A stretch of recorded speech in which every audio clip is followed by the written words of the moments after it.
chance to hear it, so let her tell it. People on the streets say Sabrina speaks. Tune into the show, she will let you know. Tell all your friends and family.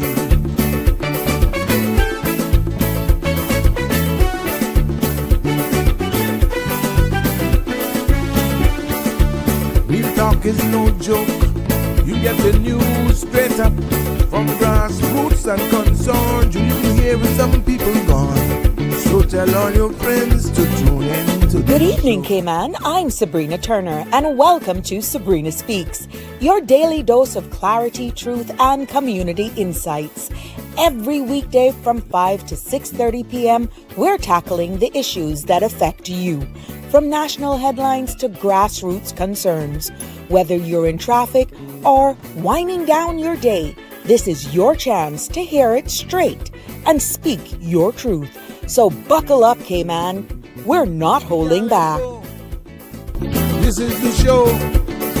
We gotta let you know. Now we got to go.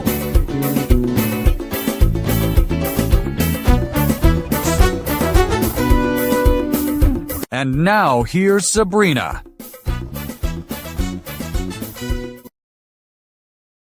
Well, hello. Good afternoon, good morning, good evening, good night, everyone. Welcome, one and all, no matter where you're tuning in from, be it near or far. It's time for another episode of Sabrina Speaks. Yes, as we continue here, and I'm getting the fact that a lot of you are liking this open mic summer edition, these episodes of open mic. I'm just grabbing the links here, so please forgive me if I look a little distracted for a second. Just want to get those links out to you so you're not searching so hard to find me.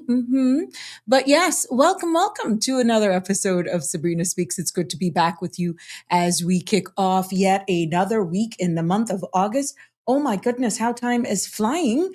And for all of you, the links are out. There we go. The links are out. So there we have it. Yes, how time is flying. And for all of your parents who are getting those kids back together for school, and for all of the students who are like, where did summer go? Like, the time is just going by so quickly. It's that time of the year. And I know some of you can get a little stressed. That's okay. But you know what? You're locked in. Let's take one day at a time and just embrace it, because yes, grab a beverage, grab whatever snacks, whatever it is, whatever you do. Get the hose if you didn't get some of the rains overnight or a little bit yesterday. Water the plants and turn us up loud, because we're ready for another open mic edition, summer edition of Sabrina Speaks, where we're voices of the islands, conversations for the world, the podcast where voices rise, stories unfold, and inspiration takes center stage. I am your host, Sabrina, and we are broadcasting live from the beautiful Cayman Islands, Monday to Friday from 5 until 7. All fingers, toes, every phalange you can think of cross. Soon also be broadcasting live via radio. Yes, but we continue, as I said, with our open mic. So we want to hear from you. Yes, how has your weekend been? Who attended the farmer's market out in East End? How was that? I'd like to get some feedback. Or who just chilled out over the weekend? Maybe you chose one day where you just like had all of these things to do. You had all of these plans and only to manage to come from one pajama set into another. Tell me about it. I've had a number of those. Yes, but you can share it with us. It is that Cool Cub Collective season here, and we call it the Summer Open Mic season on Sabrina Speaks. You want to share with us, maybe you had a little chuckle on yourself because, you had all of these plans and didn't materialize to a thing. Tell us all about it by giving us a call, 936-8255. I want to hear from you on this fabulous Monday as we prepare to end summer holidays, prepare the kids back to school, and get into our minds, gear up for lunches and last minute adjustments and buying and getting all of those lists filled out for all of the supplies. You do it all over again. Yes. 6 weeks really goes by very quickly. Yeah, it really goes by quickly. But you know, how would we do it here? Summer edition is, yes, and we're proudly sponsored by Bridgepoint Immigration Consulting, open for business by appointment only, and for all your immigration service navigating, be it permanent residence, Cayman passport, UK passport, you name it. Maybe you just need assistance responding to a deferral or just writing a cover letter. Yes, they are there to assist you. Professional guidance, and the Bridget helps you move confidently into your next chapter. Reach out to them by sending them a quick WhatsApp, if that's your way to go, 938-1337. Or by all means, you can also send them an email. That's bridgepoint.imm@gmail.com. They'd be more than happy to sit down and see exactly what services and offerings they can offer you. But more so, we want to thank them for their kind sponsorship, yes, of the summer edition. Please remember, though, that the views expressed by callers, guests, and online commenters are their own and not those of Bridge Media Limited, its affiliates, the Sabrina Speaks Show, or the host. This program is for general information only and not a substitute for legal, medical, financial, or professional advice. Now, all participants are reminded to speak responsibly and respectfully. Any content that is defamatory, discriminatory, unlawful, or harmful is strictly prohibited and will not be endorsed or tolerated. Now, listener participation implies acceptance of this disclaimer, no matter how you're getting us live, be it your call, you text, you WhatsApp, whatever. It implies acceptance of this disclaimer. Just in case you forgot the number, it's 936-8255. Come in and just join, be a part of us building this community here, one episode at a time. Please, please, please. I see you, Connie Bonnie, staying up late with me at 11:09 in the United Kingdom. And all my UK fans, good night, almost good morning to you. How are you dealing with that heat that is over there? But please continue to make sure you like, follow, share this page with your friends so you're always notified and you're never missing an episode.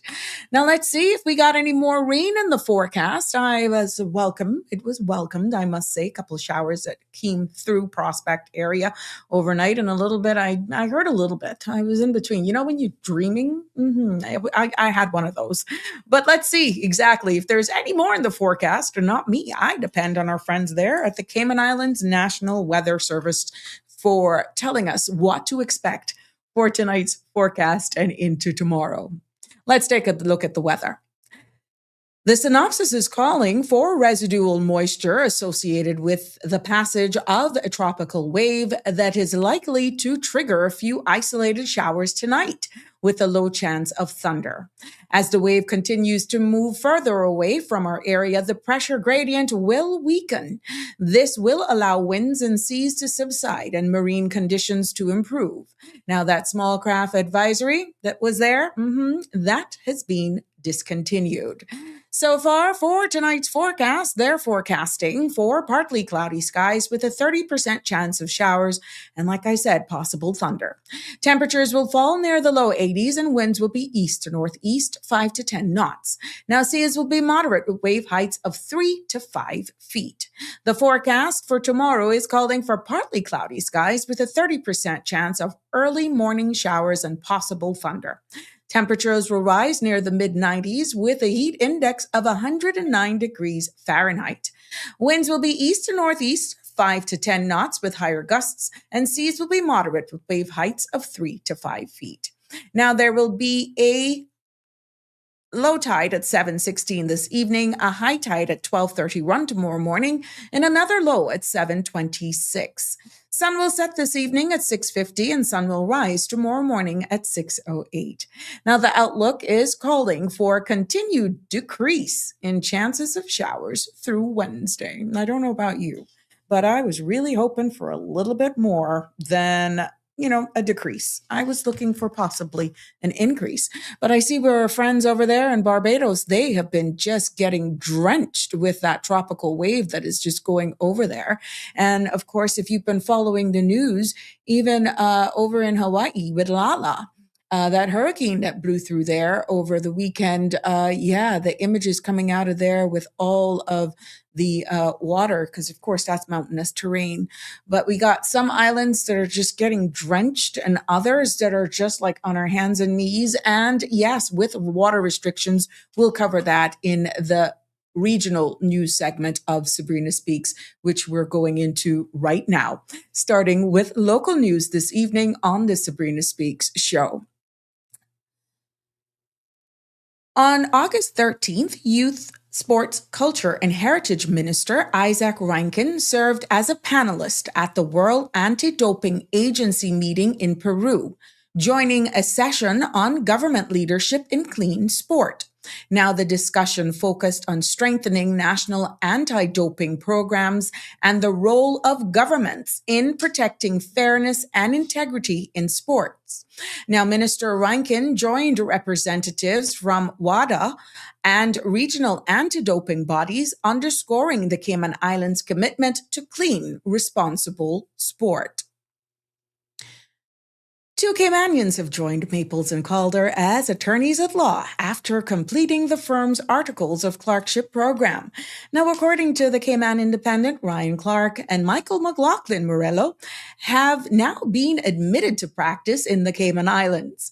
Clark will serve as an associate in the finance team, while McLaughlin Morello joins the corporate team, marking a significant milestone in their legal careers and strengthening Caymanians' representation within the profession. We want to say congratulations out to them, and congratulations. Thank you for that corporate company for taking them on, because we know there have been some reported hardships in securing full-time employment after articles. Congratulations to you both, and we wish you all success from here. We see reported on the CMR platform that several people have reported receiving fake traffic violation messages this afternoon, prompting renewed warnings about the scam. Now, the texts claim recipients have overdue fines and threaten court action or suspension of driving privileges, pressuring them to click a fraudulent link. Now, recipients are urged not to click, reply, or provide any personal or payment information. Authorities advise deleting the message immediately and sharing the warning with family and friends, especially those who may not recognize this type of scam. Let's turn our attention over to regional news making headlines this evening. Jamaica is facing growing pressure on its water supply as below average rainfall and rising temperatures continue to strain systems, especially in the eastern end of the island. Now, a prohibition order takes effect today, Monday, August 17th, restricting the use of NWC water for several non-essential activities. Water Minister Matthew Samuda says that the measure is designed to prevent the situation from reaching crisis levels as authorities work to stabilize supply. The United Kingdom government is preparing to pay consulting giants KPMG and EY nearly £500 million to train civil servants, the largest contract awarded to Big Four firms in at least a decade. Now, according to reporting from the Financial Times, the deal forms part of a major push to modernize public sector skills and strengthen government's capabilities. Now, the scale of the agreement has drawn attention across Westminster, giving its size and growing reliance on external consultants. Hundreds of people have died over the past year as the U.S. military continues bombing boats, as it says, were ferrying drugs off Latin America's Caribbean and Pacific coasts. Now, the Trump administration is seeking to expand that campaign onto land, pursuing agreements that would place the United States forces on the ground in allied countries across the region. Now, the move raises significant concerns about the scope and impact of the operation. Let's take a look at our business markets closing this evening here on Sabrina Speaks for Monday, August 17th. Global markets closed mixed today as investors reacted to rising energy prices and geopolitical uncertainty. Now, Brent crude settled just under $97 a barrel. while WTI hovered near $92, adding pressure across equities. On Wall Street, major indices ended slightly lower, and European markets also softened. Asia trading was more positive, led by gains in China and Japan. Analyst says that elevated oil prices continue to weigh in on sentiment heading into the week. Now that wraps up our news segment and our business segment here for today on Sabrina Speaks. It's good to have you joining us. Welcome, welcome, one and all. It is so good to be here with you as we enter into another week here in August, and it's the 17th, which means we are already halfway through the month of August and looking at September just hovering outside the door. Let's take an opportunity to say and wish happy birthday out to all of those persons who are celebrating birthdays today. Yeah, maybe you're one who celebrated it yesterday, or you were out just enjoying a good brunch with friends and family. Whatever you so choose to do for your birthday, happy birthday from all of us here on the Sabrina Speaks family, and wishing you many, many more. And like those who may be celebrating anniversaries, happy anniversary to you, wedding anniversaries, wishing you many, many more. And God's blessings over you all as well. And you may be celebrating a milestone, like you could be celebrating those two Caymanians who have not only finished their articles, but have landed themselves jobs. Maybe you're one of those young Caymanians that are coming home, turning a new chapter in life, and you're getting ready to go out into the working world, or you're just going off. Empty nesters, those parents whose kids are going off to school. Yeah. Bittersweet, huh? Whatever it is you're celebrating, we celebrate here with you. God's blessings to all of you. And whatever chapter you're embarking on, we wish you nothing but success.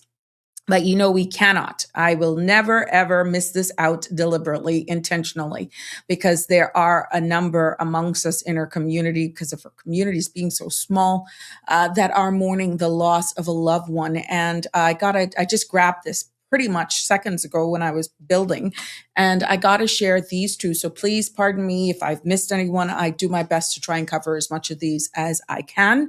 But I did see this, and I want to share with you on this platform to announce the passing of Miss Zena Maureen Rochester, who passed away on Saturday, August 8th. And the service of Thanksgiving will be held at the William Pucci Memorial Church in Northside. That will take place this Saturday, August 22nd at 3 p.m., with interment to follow at the Old Man Base Cemetery. So our thoughts and prayers go out to Miss Zena. I knew her personally, and I was looking for this, but for some reason it just popped up. It's just so much going on, but yeah. Our thoughts and prayers go out to this family, and so many more that, like I said, is just mourning the loss of her loved one. And also Miss Sharon, Miss Jervis. Yes, we're also, we want to send our sincere condolences out to the Jervis family. She passed away on July 29th. And for some reason, I didn't capture, but I'll share that date with you for her service of Thanksgiving with you on tomorrow's episode. I just got these images sent to me last minute. So my humble and sincere apologies, but nevertheless, our respects go out to these families and others. We share your loss, and we just want you to know that our thoughts and prayers are with you as you navigate these challenging times. But I will share the funeral arrangements or announcements, for Miss Jervis once I get my hands on them for sure. So there we go. So, yep. Welcome, welcome, one and all. Good evening, everyone. It's so good to be here with you. Miss Joy is with us this evening. Good evening, Miss Joy. How are you? Hope you're positive and all revved up and geared up for the weekend, the full week ahead. and that you're looking forward for a productive week. It's good to have you join us. Always good. Always really, really good to have you guys join in with me here in the afternoons. I must say that much. Connie Bonnie, as I said, she's in a total different time zone, but manages to keep up, boy. My friend, she's going to keep up. Oh, yes, she will. It is so good to have you with us, and let me share that good news when that news happens. Because I know you're going to be smiling from ear to ear, aren't you not? Yes, yes, yes, you will. So you'll find out what I'm talking about, but she knows. Hey, Damien, how are you? It's been a little while. Where have you been traveling? What has this summer been up to? What have you been up to for the summer? What is he saying? Yeah, he says, Happy Monday. Striving for perfection is one of the biggest barriers to success. Perfection is unattainable and often leads to procrastination, self-doubt, and missed opportunities. Instead, strive for excellence by doing your best, embracing learning, and continually improving. Excellence is not about being flawless, it's about showing up, giving your best effort, and growing from experience. Progress, not perfection, is what drives meaningful achievement and lasting success. There you are, Damien. Thank you, Damien Henry, for those kind words. Thank you so much. We missed you for the past couple of days. I'm happy to see you're back and definitely on a roll. Miss Barbara G is here. Look at you. It is so good to have you here with us as well. Miriam Ray, am I missing something here? Please, let me know if I'm missing something. Donnie is also with us, one of our content creators in Bloom, and we got a new content creator. Oh my goodness. Now this requires another segment. OMG. Yes, Connie Bonnie, heed the call. Oh my goodness, Connie Bonnie. Sorry, I'm going to share this with you, but just let me get through this section. Donnie is in the house with us this evening. And yes, we do have another content creator in Bloom that is joining us as well. And they are a person who works out in the fields and is out and about in the execution of their duties, and hearing the segment of the Sabrina Speaks show of our content creators in Bloom, and captured some beautiful images as they are out and about executing their duties. Now, I thought that was so kind of them to take the time and to share this with us. And Connie is going to spoil us today, and she's going to melt our hearts. So I'm going to hold you all in suspense just for a little second there, because I'm grabbing these images from Donnie from Green Valley Nursery, for the record, that is open Monday to Saturday from 7 until 4. And yes, you can get images like these.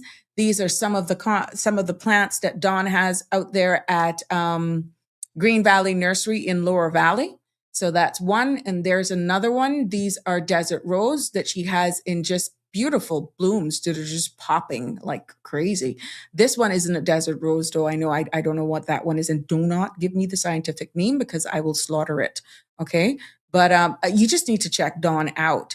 And I must say, not Damien Henry. This is another Damien that is out on the road, and he is capturing the images like you would not believe. Look at that.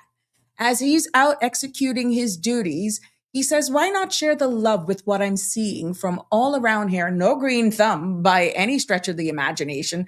But look at these. Look at all of these beauties that he's capturing, and he's sending them. And yeah, these are all from right around here. And it brings a smile to his face. He knows that it'll bring a lot of smiles to you as well. And I just want to thank him for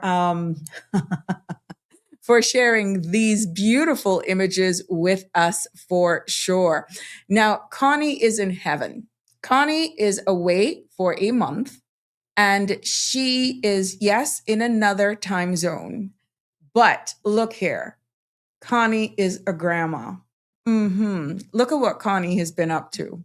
Connie has shared with us this bundle of joy, making her debut. Oh, yes, 5 days old. Now I'm hoping, is it a boy or a girl? You didn't give me the gender. Sorry. Can you give me the gender, Connie? Is it a little boy or a little girl? No. So congratulations to Connie Bonnie sharing with the whole world and on behalf of the Sabrina Speaks, all through the Sabrina Speaks family here. We are sharing this joyful moment with Connie Bonnie here on the new addition to their family. Look at that precious. It's a boy. Oh, look at him. Yes, yes, yes. Just 5 days old into this world. And Grammy is over there. She's going to stress that mama out. She's going to spoil that baby to the max. Yes. So we are going to celebrate this life, this new birth for Connie Bonnie. And to the mom, oh, congratulations. Congratulations to the entire family. And God's blessing on this little bundle of joy. If they could only stay like this, huh? If they could only stay like this and don't grow up. Yeah, you can always just pinch them and yeah. Yes, well, congratulations. And thank you so much for sharing that with us, Connie Bonnie. Oh my gosh, you're not going to want to leave. You're not going to want to leave. You're just going to stay there and just spoil and rotten. I just know it. Well, Miss Barbara, yes, Miss Barbara G is also weighing in as I get over the baby. You know this maternal instinct thing.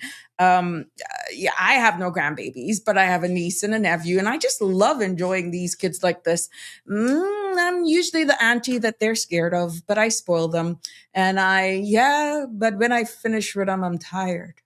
I'm tired. I'm literally tired.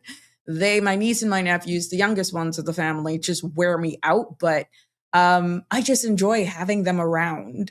Because I literally have to plan ahead of time.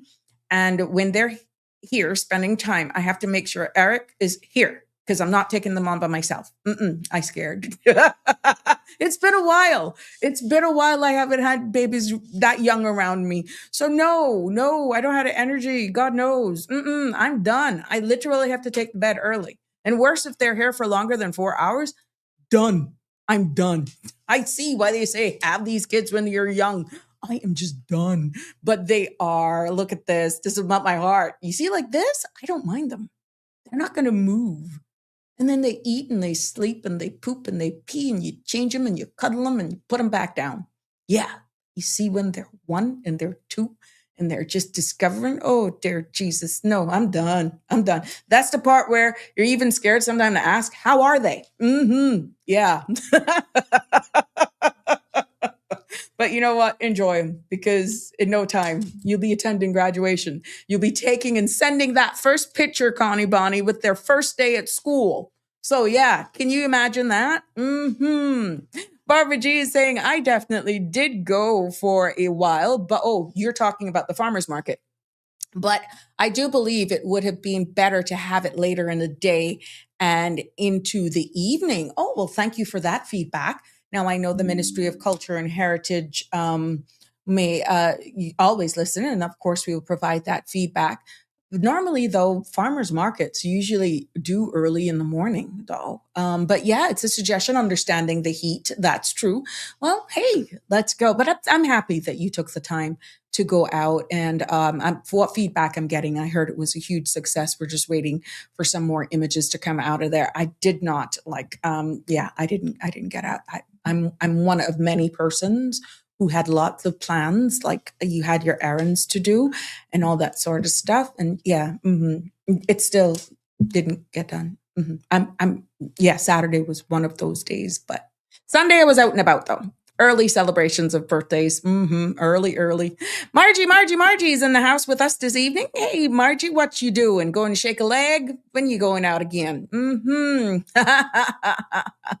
Connie is definitely celebrating. Yes. She is beaming from ear to ear. Yes.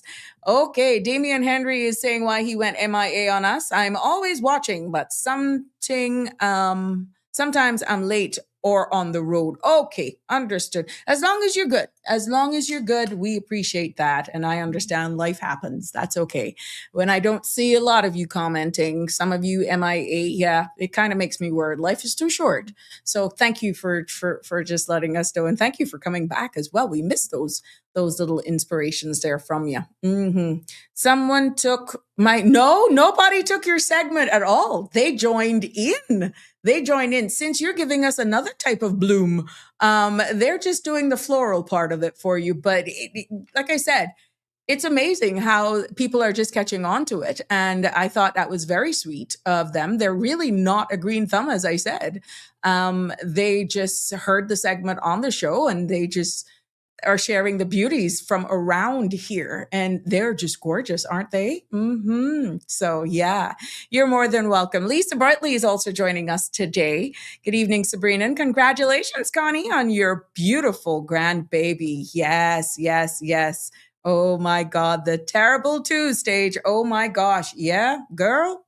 Sorry. Well, the good thing is you're overseas. So you'll have best of both worlds. You'd be you know what I'm talking about. So you will skedaddle out of there at some point in time, and then you will go back when the time meets, and then you'll spoil them, and then you'll leave again. You brute. Oh my goodness. But you know what, bottom line is please enjoy him, and just give her love in regards to the parents, please. Yes, yes, yes. So nobody. And like I said, if you got beautiful scenery, sunsets, we got another content creator who shares food. That's content creating in from the palette. That's Alfred. He shares with us some beautiful dishes. And we got another one who does beautiful sunsets. But the bloom part is really good. And I'm getting a lot of you liking that. Now let's do this public consultation, please, as a gentle reminder that the Ministry of Planning, Lands and Agriculture, Housing and Infrastructure is inviting you, the public, to join in the conversation because public consultation has been open from August 7th and it closes on August 20th. Now, on what you may say, this ministry is welcoming feedback on the draft residential tenancy amendments, and you're invited to provide your feedback to them on this. So you see the public consultation.gov.ky. You can see the draft there for more, okay? And also, did I miss this? This program is starting for Shaping Your Career. Cayman Finance is putting this. And I want to just make sure that you know that the program is starting in October 26th. So if you want to register to be a part of this graduate training program, that the applicants must be Caymanians and have recently graduated from university or due to graduate in 2026 and seeking entry into the workforce. So you just get this information here and make sure you go ahead and register, okay? Also, government, I know we were talking about parents and kids going back to school. I want you to know that I'm going to be grabbing these images here so that some of you may be able to screenshot these dates and times. So please just bear with me for a second. Let me grab these images. So once I start talking, if you hear the school that is applicable to you, and this is government schools for the record, if you hear your school, dates and times, you will be able to screenshot these things, and we will be more than happy to make sure. I'm going to be doing it by schools so that you'll have a timeline. And you can follow them from Layman Scott, John Gray, Clifton Hunter, all of them I'll be having here for you in a second. It just takes me a minute for them to upload here. There we go. Got them all for you. So the reopening dates of all government schools will be Wednesday, August 26th. Wednesday, and that's orientation, registration, and other activities for specific groups will be held on dates for each school. Now, I'm going to be breaking those down for you. And when you talk about school orientation, this orientation is mandatory for transfer students. and for those enrolled in government schools for the first time. Now, why it's important is because this session will help students and parents, including guardians, to prepare for a successful transition. We know how that can be when they're moving from one school to the next.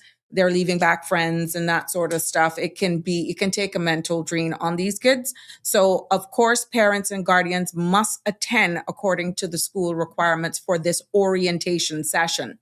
So when you look now on Tuesday, the 25th of August, this is the orientation days now. And remember, orientation is for transfer students and first-time students. That will be on Tuesday, the 25th of August. Creek Spot Bay Primary School from 11 until 12. East End Primary School from 9 to 12. Edna Moyle from 9. They're all 9 to 10:30. Joanna Clark Primary School from 8:30 to 10:30. Lighthouse School from 9 until 10:30. Marie Martin Primary School from 9 to 10:30. Prospect Primary School, this is orientation for transfer students and all new students, 9 to 11. Red Bay Primary, 9:30 to 11. Sir John A. Cumber Primary School from 9 to 10.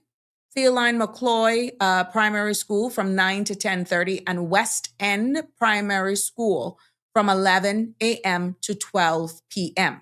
Orientation. Now, the reopening schedule for Clifton Hunter High School, August 25th from 9 to 11. These are some timelines here. Release of results for year 11 students. You all need to meet in the gymnasium for results and initial consultation. That's taking place from 9 to 11 on August 25th. Also on August 25th from 8 to 1 is the orientation day for newly registered or transfer students,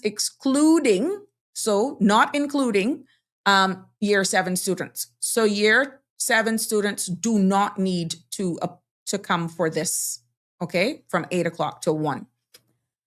The 26th of August from 7:50 to 2:50 in the afternoon, resumption of classes, and all students must attend in full uniform and bring their laptops along with them. And that's the 26th of August. Now, here is the schedule for John Gray High School. Again, orientation day from 8 to noon.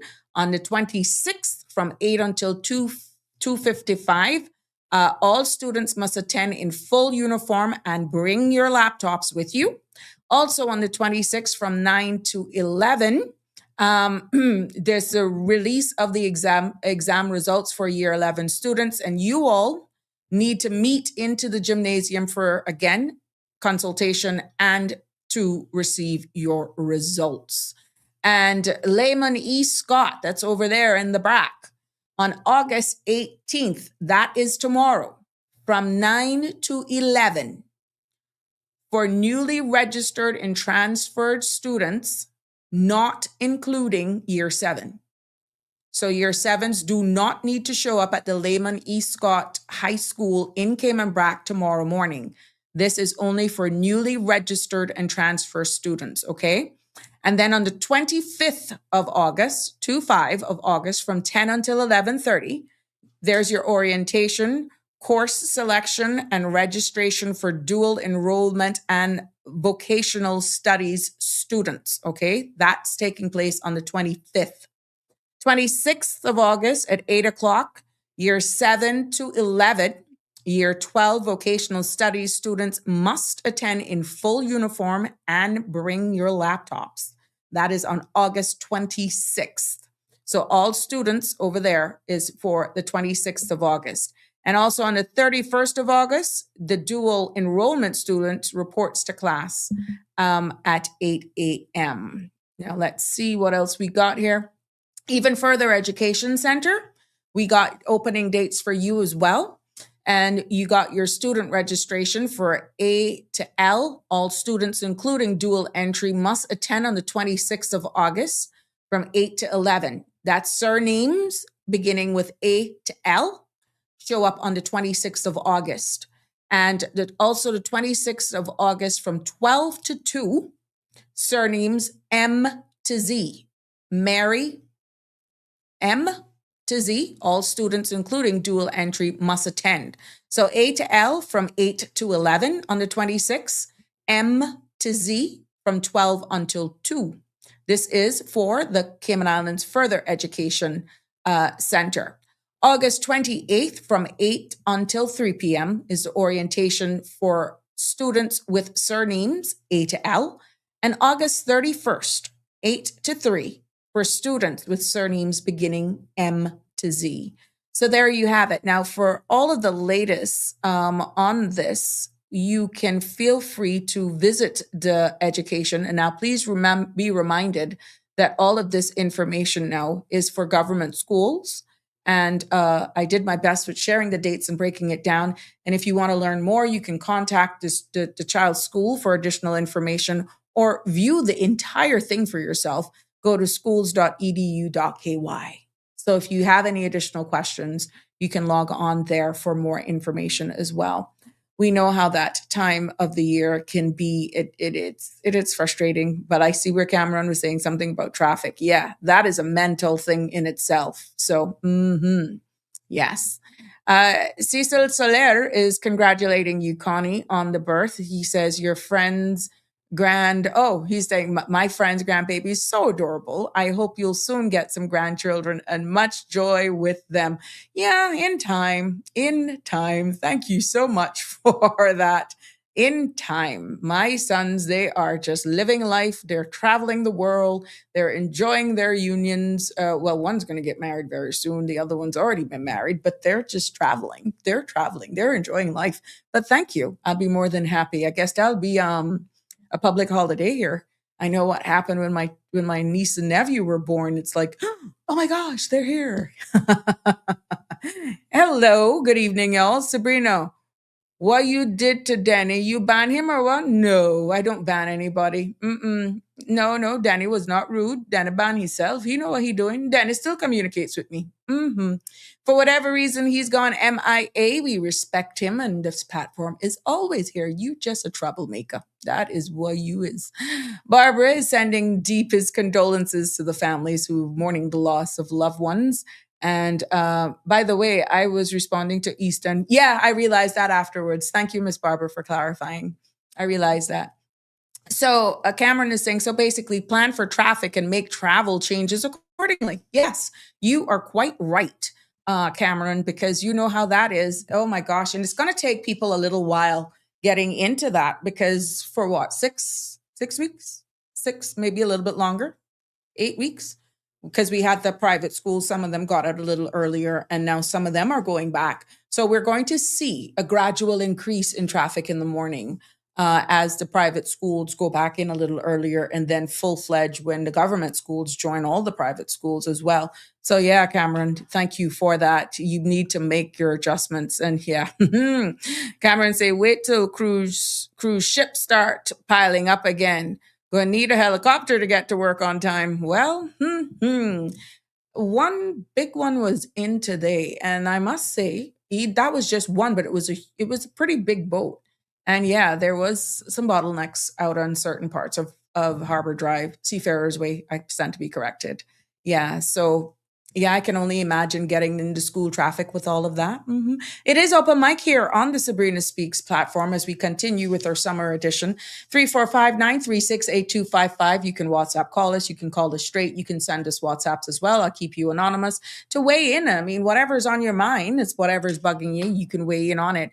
I'm going to weigh in though on some stats an article that I was reading today on the results. Since it is that time of the year, I thought it would be good to highlight some of the statistics that was into that. And what I'm talking about is an article that was published, I think, by Compass, that released a government figure saying that less than half of the students graduating from our governments in high school last year met the expected level of achievement. And, you know, I just wanted to look at some of the statistics on that and just break it down. But of course, if there's something else on your mind and you want to call in, you want to discuss it, of course, we'd be more than happy to. The mic is yours. Turn it over. There's something that is more pressing and you want to bring it up here. Marshall, North Carolina Love is in the house with us this evening. Good evening to you, my sweet. How has it been? Oh, Cameron, leave me alone. No, no, not me. He says, I avoid trouble like the plague. You are something else. Yes. Well, I got some stats that is in that report. You are something else. And I think it's worth mentioning them in this. So, and we could probably even look at it regionally, because when we think things here are bad and you expand the scope of things, you could see where we're doing pretty good in comparison, and there's some areas that we probably need to brush up with. So like I said, welcome for all of you just jumping on to the live. This is Sabrina Speaks, broadcasting from the beautiful Cayman Islands here Monday to Friday from 5 until 7. Got to give you a heads up. I'm leaving a little early tomorrow evening, just about 20 minutes. Yeah. I got an engagement. And tomorrow is Sandra's birthday. Also, it's Eric's birthday. My husband's birthday is tomorrow. So I tell you, I had to laugh. Yeah. Eric is sharing a birthday with Sandra. What a mess, huh? What a mess. Cameron, now what's your comeback on that one? So, yes. So, tomorrow is big celebrations for Sandra. She's going to be 53. She's older than me. Yep. So, Sandra is going to be celebrating her birthday tomorrow. So, she's going to be bringing it. And I have to share that day with my husband as well. And she's sharing it with her husband, and I'm sharing it between the two of them. And anybody else that I know shares a birthday on August 18th, share it with me. So you can expect me to take some jabs. I'm going to try to find some funny pictures. Yeah. Oh, Wednesday. Connie says Wednesday's my daughter's birthday. Yeah. Okay. Well, let me know. Send me a personal thing. Give me an image so I can boost her up like Suppligen. And let's get the love going, because I know the platforms are going to be busy tomorrow. Just sharing the love and appreciation for Sandra for sure. And Eric did very well last year, I must say. It is just amazing.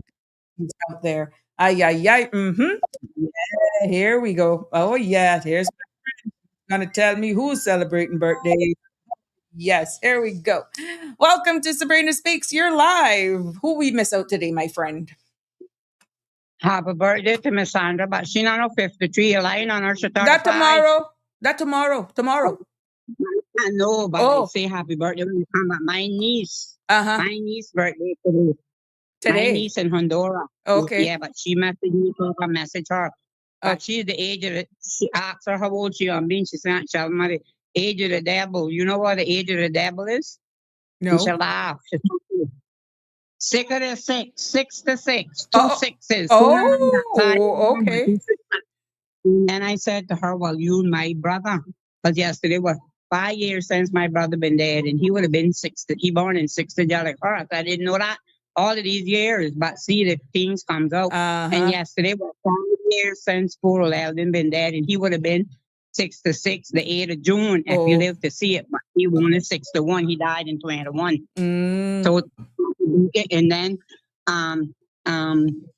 Friday, Saturday was the same niece, her granddaughter, because when she told me that Leah gonna be 13 at Shelma, I said, Jesus, that little girl just born. I said, boy, these children can grow up. Because I thought she was about like 9 or 10, or maybe the 8. At Shelma 13. I said, Jesus, you see? time can go. Time flies, definitely.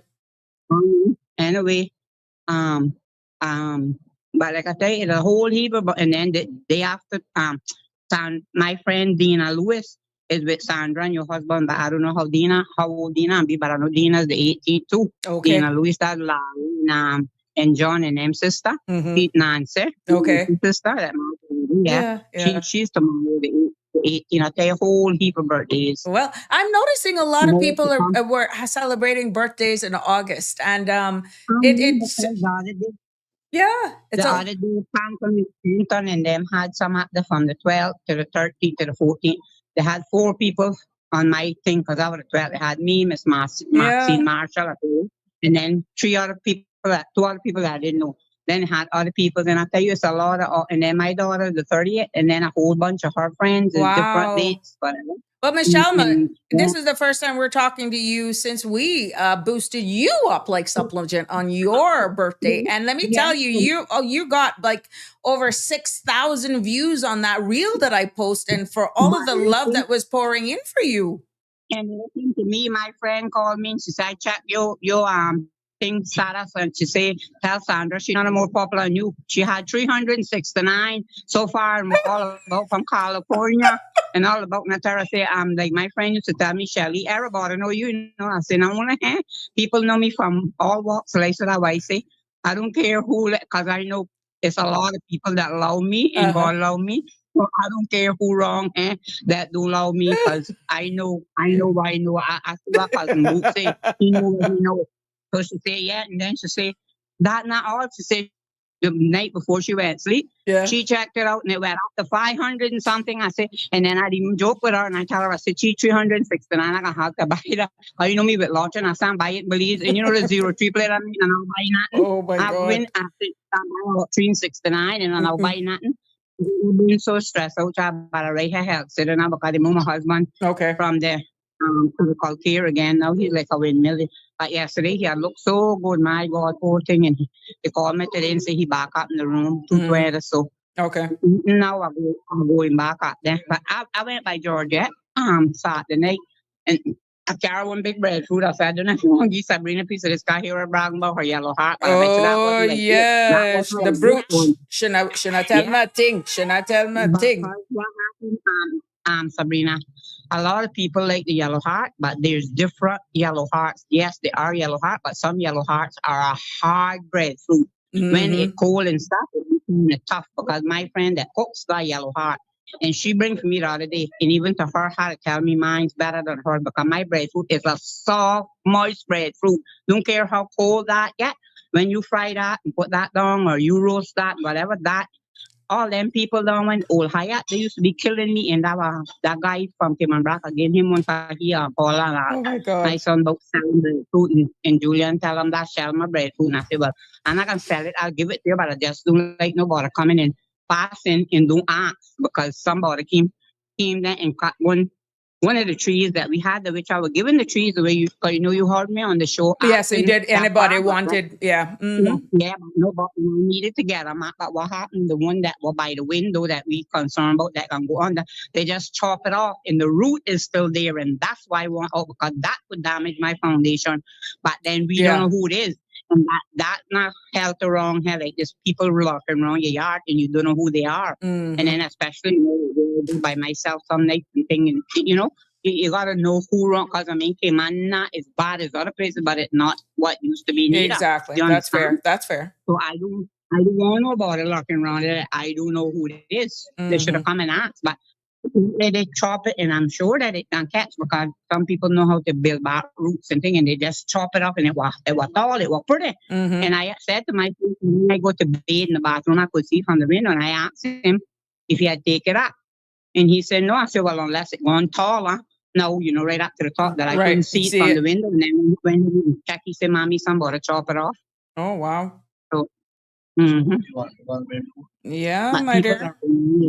people are, I guess when they do see no car, they know that nobody not there. Exactly. Well, yeah, girl, Yeah. you got almost 6,000 views on Yeah. yours. So you go, girlfriend. You go, Shelley. Yeah, people still calling me belated all about from Rotan and Utila and French about Still. Jamaica. My friend, she said Jamaica all about. I still getting and today the 17th, and I still getting. And mine Yep. from the 12th. There we Still go. getting birthday. So this is what My we're. nephew, This is my nephew, he called me from Port St. Lucie last night, and when you were talking about that rain, yeah, that was a heavy rain, and I was sitting in that was after one. I was sitting in my recliner in the sitting room talking to Miss Lucille England. I sent her some dancing because she be I said me I send her these cats dancing because she said she had a cat princess to the wet today. And she said, what are you doing? Because well, that time is morning in England. Then after that, it rained one big downpour, and then it stopped, and then it come back again. Then Bonley called me, and me and her were talking, and I went to my bed till after 2. oh I'll my be out goodness. my recliner, Oh wow. watching stuff. Yeah. Well, leave me there. But Thank you and all the best again. I'm happy for you. We were able to celebrate with you. That time, and I see something happen in Jamaica. I see this vehicle with all these bullets in it, riddle, and they say it's in Jamaica. I say, Lord, who could put that amount of bullets in a side of a car? And my son said, well, when they, what you call it, that's how they shoot up. Boy, that car is a red car, boy, that shoot up. I said, what happened to that car? And I seen something come out about something big going on down there. I don't know Oh, what it is. I don't know. I didn't get that. Yeah. Part of bullets. I mean, the only part that not got much bullets is like right up to the door to the glass, but all of the whole side, the door from the front go straight to the back. I said, well, why so much bullet? And I mean, they're big old. And he said, well, damn, I forget what kind of gun he said can do that. I said, well, Lord God, it must be meant to kill whoever won that. And he said, how they shoot something. I don't know what it is, but it's some big thing.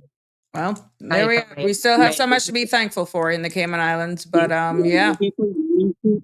Riddled with bullets. And then when I saw they kill one girl, two one for the girl in Rotan getting bad, Lord God. And they say, but the camera kept some 18-year-old and she was showing where the news, but it was Rotan habla claro the Spanish, but they show where they run through, but they say right there have a camera and they think, but they're looking for the person, one beautiful girl, 18 years old. They're getting bad. The time be good. Cocks and hole. They're getting bad. Somebody was asking for the link where you saw those images, but you saw that on Facebook? I forget. I was looking because I was saying, I said it wasn't my road, but I was looking on the thing I thought, and I saw the name, but I can't remember now. Okay, no worries. If I find it to my son, yeah, I saw it. I didn't know if it is legit. You understand? But I saw it, but it had like. But it wasn't like how sometimes I see stuff from Jamaica that it be saying see something news and stuff, but it had a thing up top with whoever. But I thought that it was a red vehicle kind of. Okay. Well, if I see it, I usually don't report stuff unless it's from trusted sources, like from the one. But sometimes you will have bystanders sharing stuff. You wanna say you need to report it? Yeah, no, because somebody was asking if there was a link, so that was the only reason why I'm asking. But I don't see anything. Yeah. Then I said, you look at this car, what is this? And then I seen that they said, well, I'm part of Jamaica. Okay. All right, if I find it, I'll share it. But yeah, water problem down there too. Correct. That not of the norm. Because my friend always be telling me about that he got catch water and St. Mary. Apparently they have plenty of trouble down with water. So that's not new. There we go. Anyhow, my love, leave me there. Right. Thank you. All the best. Problem with water, water and lake. Not a problem in the island. But but the lake is the main issue. Yeah. And get all this stuff. That guy said he drove about $5,000 US worth of seafood strips and lobster and counting fish and all that because in Banaka because the lake. Okay. So many hours and then your fridge can't keep up. And they say that them little topoillos and things that people sell, some little bag thing that they make out of milk in the bag. People use them for a living and they can't even get them because they got to be frozen hard for them to sell them. And they plenty of people suffering because they're not got a car up to do it. Trying to get generators. Yep. Anyhow, leave me there, my love. You won't go down in that because they say it'd be too hot. I know so dead because I had to run from here. I couldn't take the water. So I couldn't go outside for the mosquitoes. And then I couldn't take the heat. So I had to run down for the light and water. So when that they're going to call me and tell me then I'll come back. Oh, gosh. I didn't want to go leave for Road Bill at that time. He was working Thompson, but he said, you go ahead, got my sister and tell me you can get an nervous breakdown. You're trying to come. So I had to go leave him. Oh, wow. All right, thank you. I'm born with the really see the good sea breeze. There we go. Now God made. All right, thank you. All right. All right. Yeah, man. Take care. Yeah, I'm saying look for Bill now. He was so happy yesterday. They say he was asking for me, and I could see he was Lord. He was waving me from the glass way when I was putting on my gown. He had him in the ICU. But he back upstairs now. Now, so you had missed me. The male nurse that came by here, he said he was asking for you. I said you had missed me, and he said, yeah, poor thing. Oh. He fighting Sabrina, but I just pray him to God because he won't live. He said he won't live. He don't want to die. He fighting. He fighting. Our thoughts and prayers go out to you, and I'm happy that he's obviously getting getting stronger there from And what you're reporting. my poor friend Zena, geez, I can't believe that. Last time I seen her by the farmer market, she went out and talked to him because we were good friends for years from when she had that beautiful saloon by Way Borden. Got a funeral home now, and that and I've been today. Poor old Zena, that hurt my heart. Mm-hmm. Because I got a niece named Zena, and then I think she named Jem too, and my older sister named Jem. So I got two family members that got her name. Yeah. Mm-hmm. There we have it. Anyway. All right. Take care. Okay. All okay, right. bye. Sure. Bye-bye. Connie was asking anything on Hawaii with the hurricane that has passed them by. Lots of flooding and torrential rain they received from that. We haven't heard of anything else outside that, but of course the outer bands are still impacting them for sure. But the if there any damage or anything like that, now this is where it's critical, I think, for them from what the reports are saying, because of the terrain there in Hawaii with all the mountains, with all of the rain that fell. That is where they're worried now, because that is coming down, and they're expecting floods and stuff to happen from that. But it has passed, and the images and news is just coming out now of the aftermath. From yesterday, people were out. You were a lot of down trees and that sort of stuff. And like I said, lots of rushing, raging waters coming off the mountains and hillsides there. So yeah, we will be getting more out of that for sure. Live Happy is joining us this evening. August birthdays are December romance. I think Cameron, that brute, had said something about that. What did that brute say?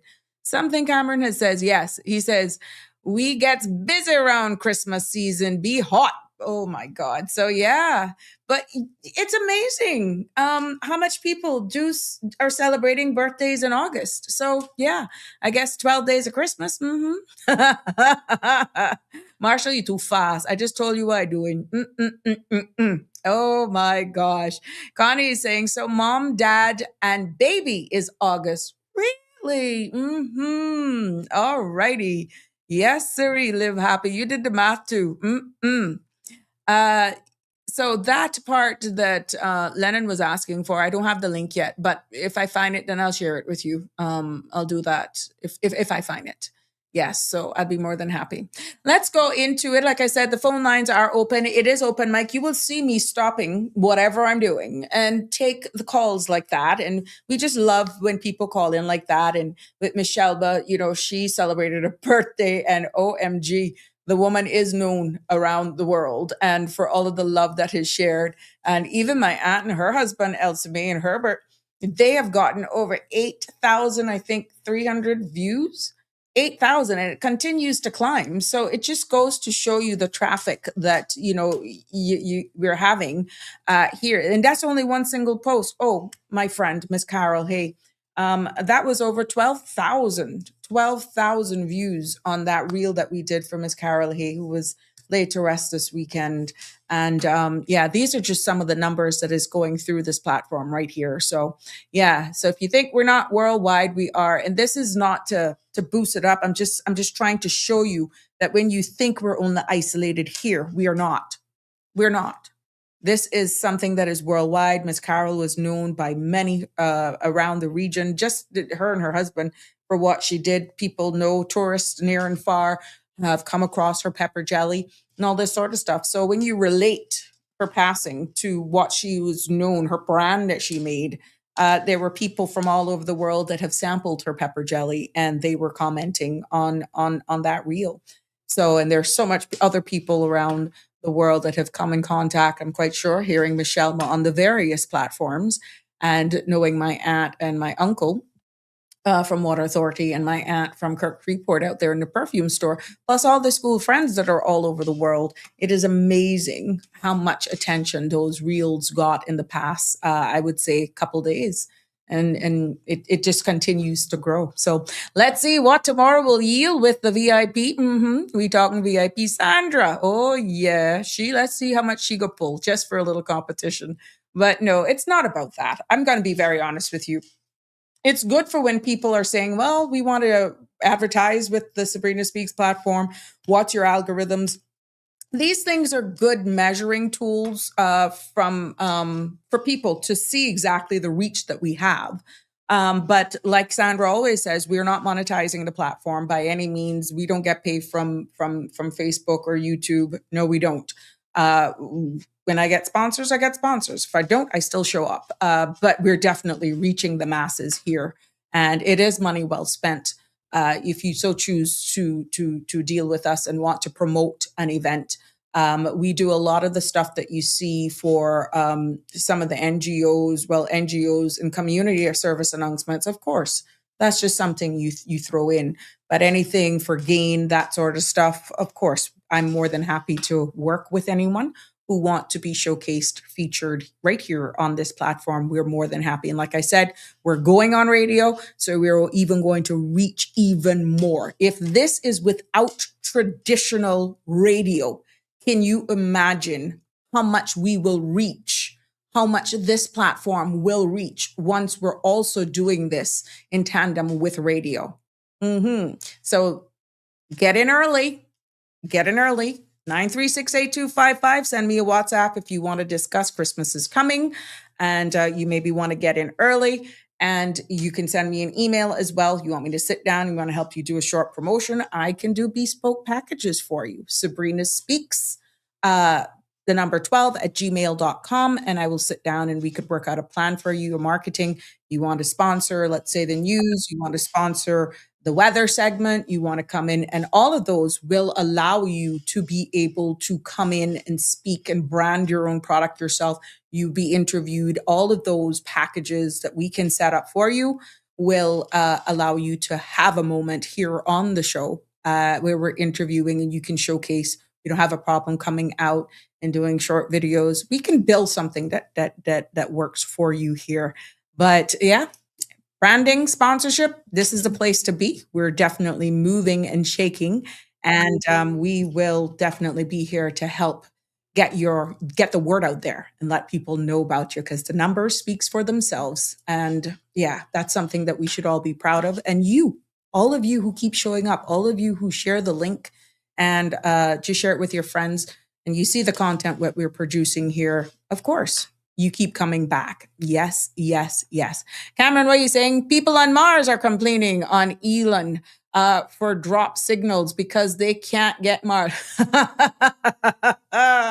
Well, I can tell you, Cameron, I don't know where you were week before last when I took off a week for the amount of messages that I got, because people forgot that I was taking just a week off. I didn't go anywhere. I stayed here. And people saw me out and about and they were like, "You know, on what happened? We can't find you." And it was amazing. I got some that says they were feeling like fish out of water because we've become a part of their evenings. And that was a good feeling to be missed, seeing that I've only been here a year. But it just goes to show how we're growing on people. So this is your path. Done with Cayman politics. How much times I gotta tell you that? Weird enough. You see, you pull the stuff out of me like I don't know why, Cameron. I was at a government building today, and every time I go there, it's amazing how much people stop me and again ask the same question. Please tell me you're going to do it. But today it was like I had a couple people in between the parking lot and other stops that I made just saying, "Please tell us you're coming back."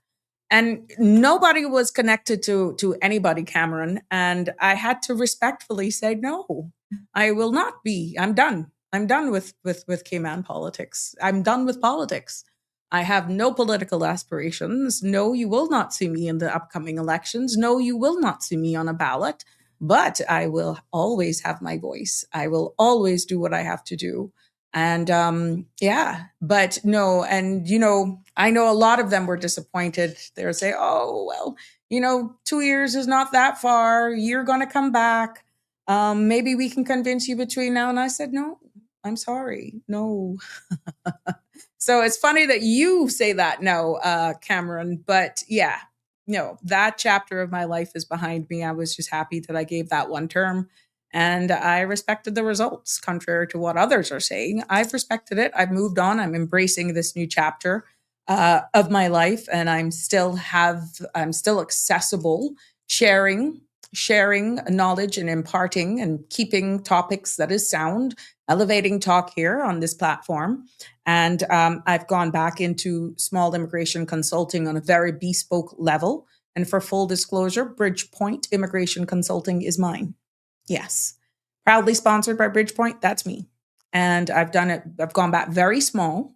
And there is no way I'm going to get back. It has taken me a while to just navigate life back. And for me to put all of that on hold to say, I'm going to go back again. No, I'm sorry. No. But that's not for me. I know me and know Cameron. That is not for me, but I'll still have a voice. We'll still be here. I'm still going to be very, very active in when it comes to being a good citizen in my home.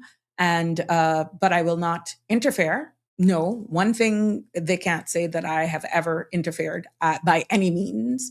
And I know a lot of people have actually wondered, why have I gone MIA? I haven't gone MIA. I have just respected. You have a new leader. You have a new representative.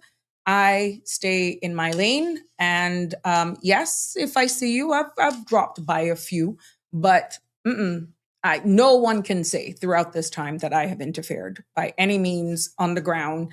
I have just grew this and have embraced this new chapter of finding my regular civilian feet, which is proving now every day that I will never be the Sabrina pre-election. Because it always comes up everywhere I go. Please tell us you're coming back. Please tell us you're going to do it again, even if it's one more time. And I'm like, no, no, no, no, no. But for all of my supporters, for all of those who are hoping and praying that I will change my mind, I want to just thank you for your support. I want to thank you for all of the belief that you have in me, and for even supporting me now that I'm just respectfully saying, yeah, I'm done. So, but yeah, that chapter of my life, I did it. I've done it. And I respect, and I will forever be grateful for all of my supporters throughout my tenure. And prior to me even getting into politics, I was 15 years, 13, from about 2012. From 2012, I was working in the community. At that time, just being a regular member with I think community policing had just started in Red Bay and Prospect those days. And yeah, I had not so long moved in. That was 2004, 2005. I've been a resident in Prospect from 2004. Ivan was in 2004. I was in Prospect from 2004. And I have always been active in the community and just giving part. But from a political standpoint, no, Aliano, that's it. That's it. Not Aliano, Cameron, that's it. Mr. Ina miss you and Sand on a pick up the walkabout bug. I'm not walking about me, not Mr. Okay, me. Okay, I'm not walking about. I just gonna commit to a couple hours tomorrow evening, and but knowing me, I'll probably just go straight till 7:00. I know you guys. One thing with me, you can't say that I don't show up. Damn right, I'll stick around for the jokes. Keep up the mission. Oh my gosh, you're something else. But you've been behaving. What have you been up to, Cameron? Aliano is saying, one Yule, yes, so then boom, you're gone on vacation. I'm not on vacation though. I'm not going on a vacation for any time soon, Aliano. I'll be here till the holidays, and I'll just take the Christmas holidays. I took 1 week. Which would be the first time. Ooh, that's the first time I've taken real leave from anything in quite a while. Yeah. Lisa is saying condolences families to the grieving. May God heal and comfort broken hearts. Cameron is saying you're constantly has been strong. No more talk show politics. No more talk show politics. Yeah, I'm just going to be keeping it real with the content that is created by the government. If you notice, we look at laws and legislations and we break them down in layman's terms. That's not criticizing by any means. That's just actually helping them do their PR. And we bring it forward, not giving our opinions on what it should be. We just break it down. That's what we've been known for. Sandy constantly has been very impressive over the years. You are in good hands is what I'm saying. Yes, and I thank her for giving me this opportunity and for creating this space, Cameron. Trust me. Yes, I thank her. I will be eternally grateful for her giving me this independent content creator opportunity on her platform. She does the morning, I hold the evening, but it's two separate companies. And God bless her, she's not charging any of us for being on her space. She's not. So whatever sponsorship we do, we try to promote each other and that sort of stuff. You know, we tag team. You got a package, get on her, get on me, and likewise, that's how we do it. But it's two separate independent companies. She's CMR. I'm Bridgepoint.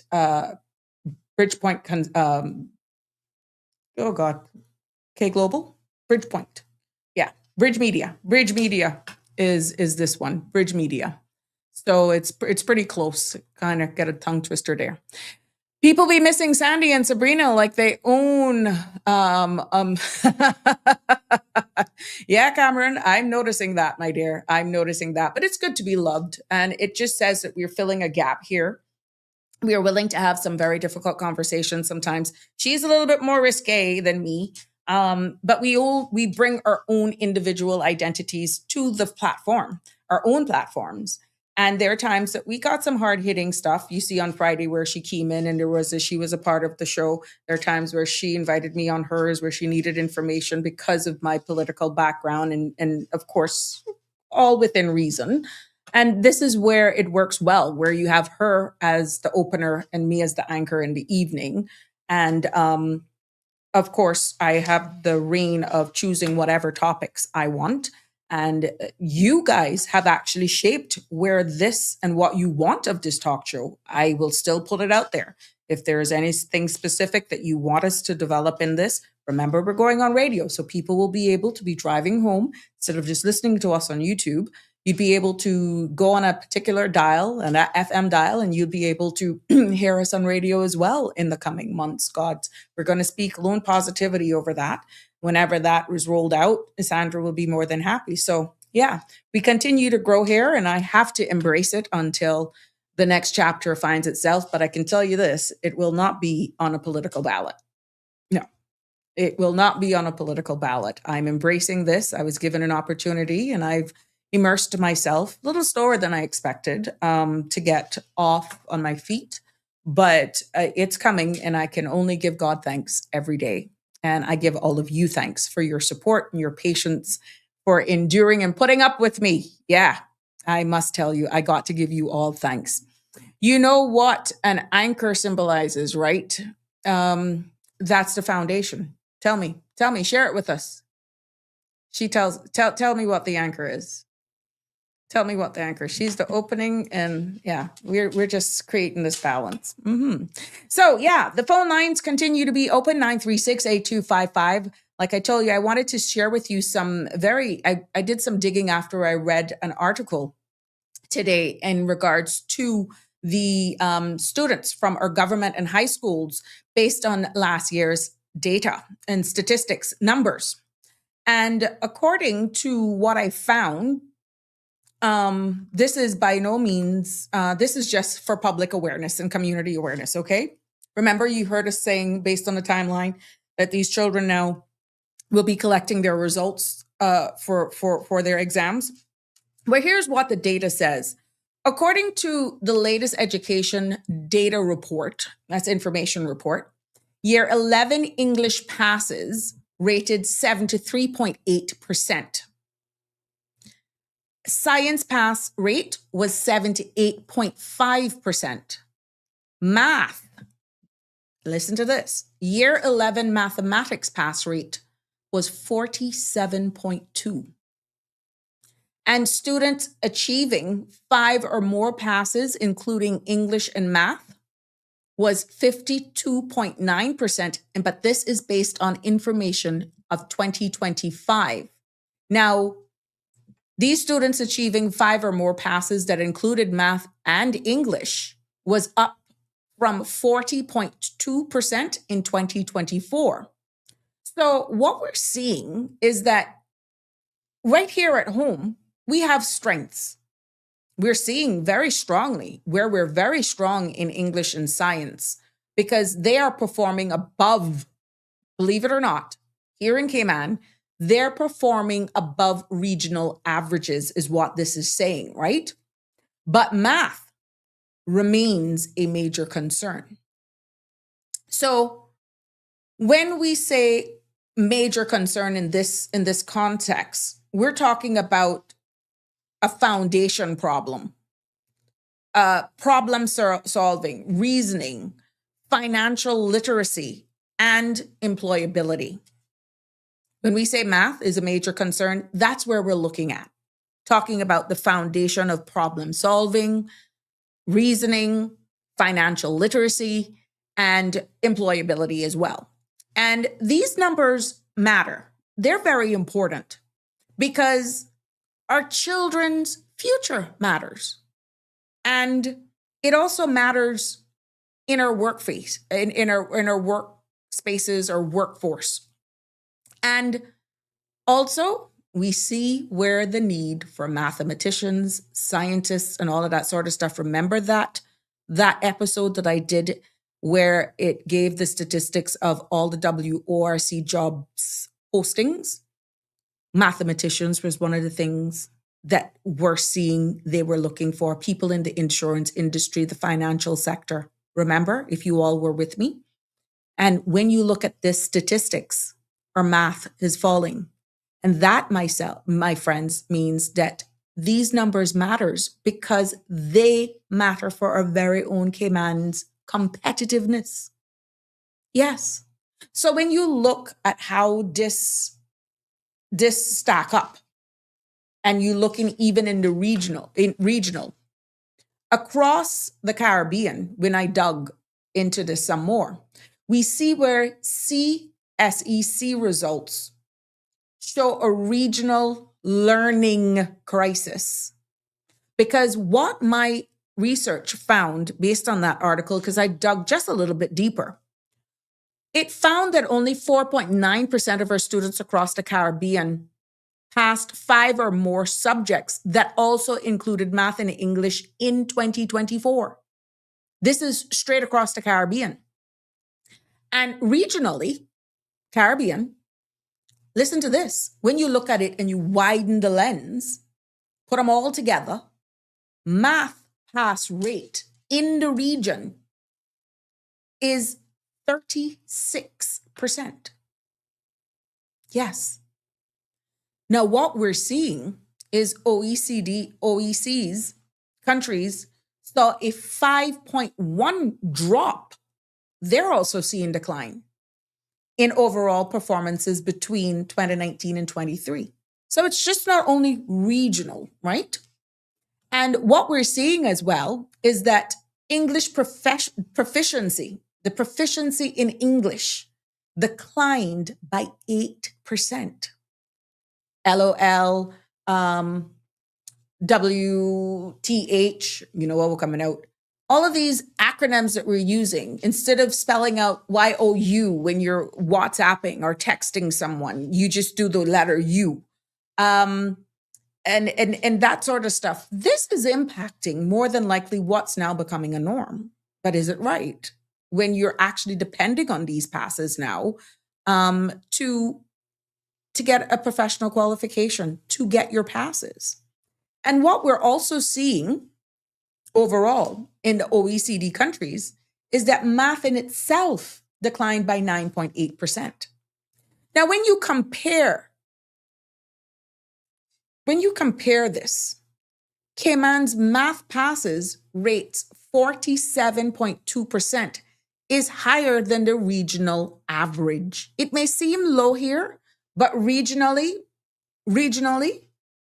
it is still rating at 47.2%. That's higher than the regional average, which is good. But it is still signaling that it is far below what is expected for a high income jurisdiction. So even though we may be stacking up and looking good on the wider scan of scheme of things, it's going to impact job employability and those high paying jobs. And we are living in a service-based economy society. And we've seen where financial services is the bedrock of our income. So if we're failing in math, what do you think is going to happen? And it's a balance.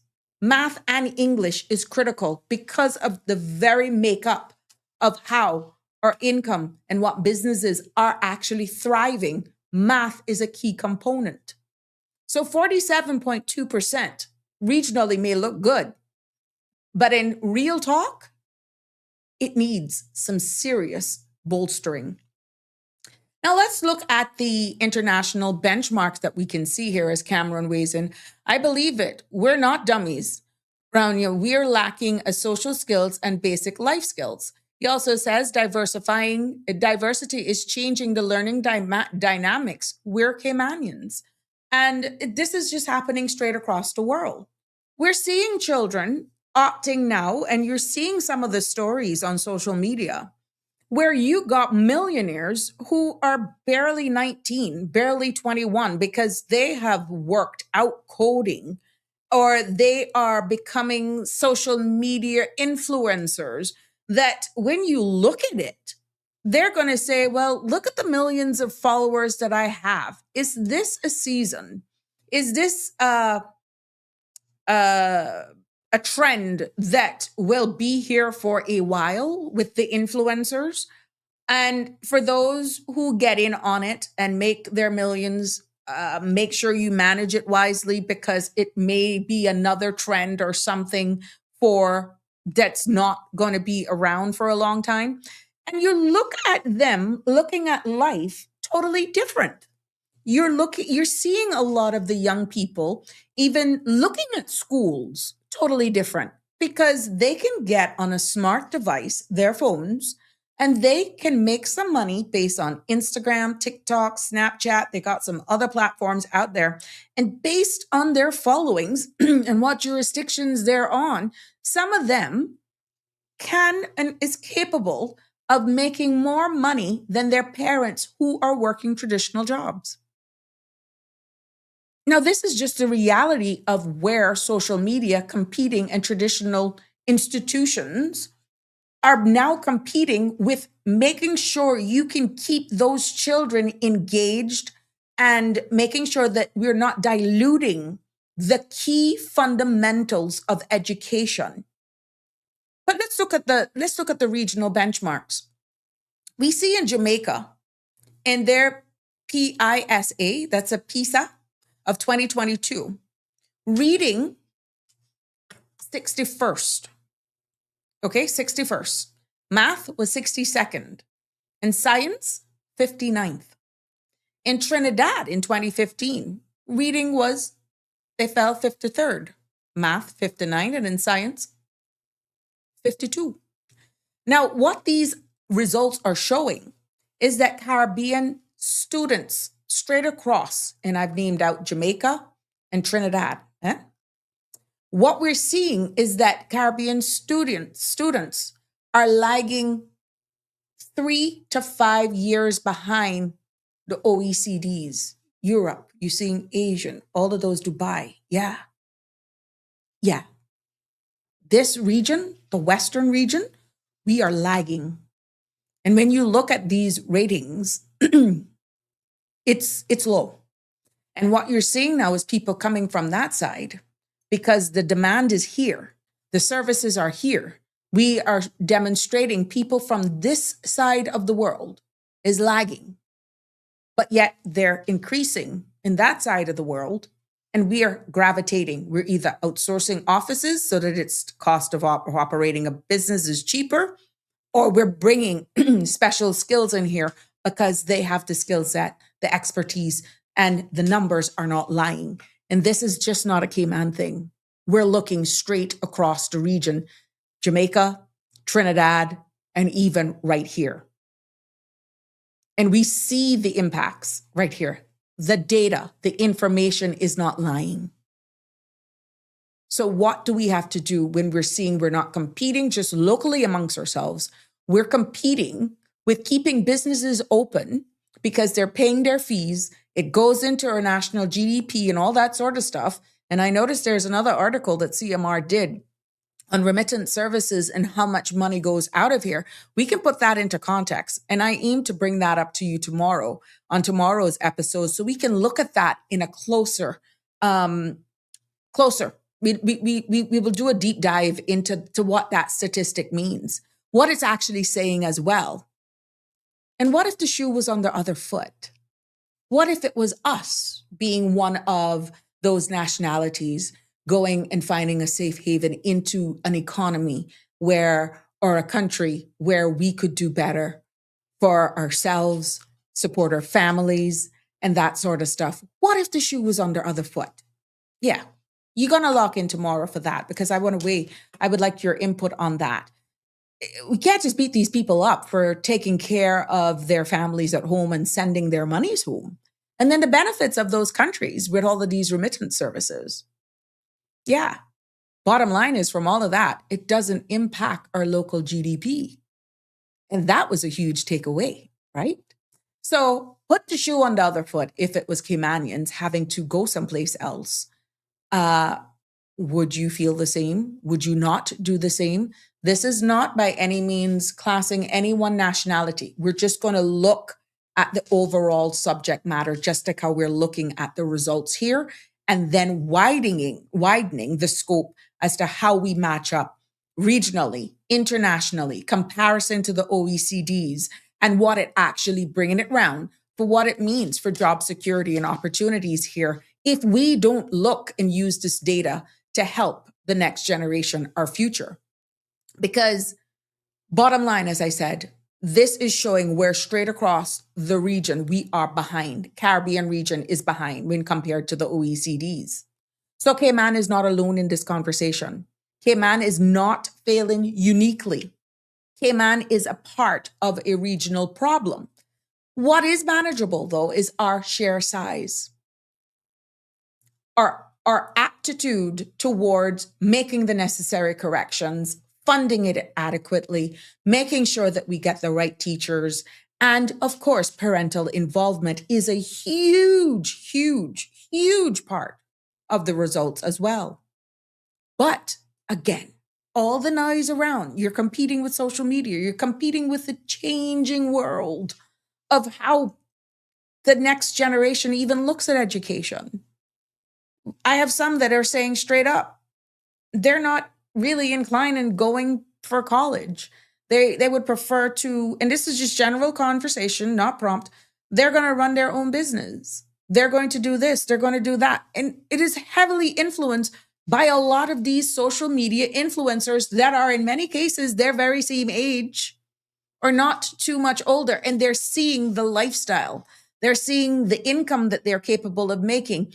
Now, that is a serious issue if every or the majority of a particular age group only look at one or two who has maximized their social media influencing and have become wealthy people from it. Now, if that is setting the norm for everyone, then Houston, we have a problem. And we're going to have a wider discussion on that. But it is not as easy as people think. Yes. Bottom line is our size. We definitely have the resources. We have the stability. And we have the capacity that many other small island jurisdiction states do not have, which means we should be performing better.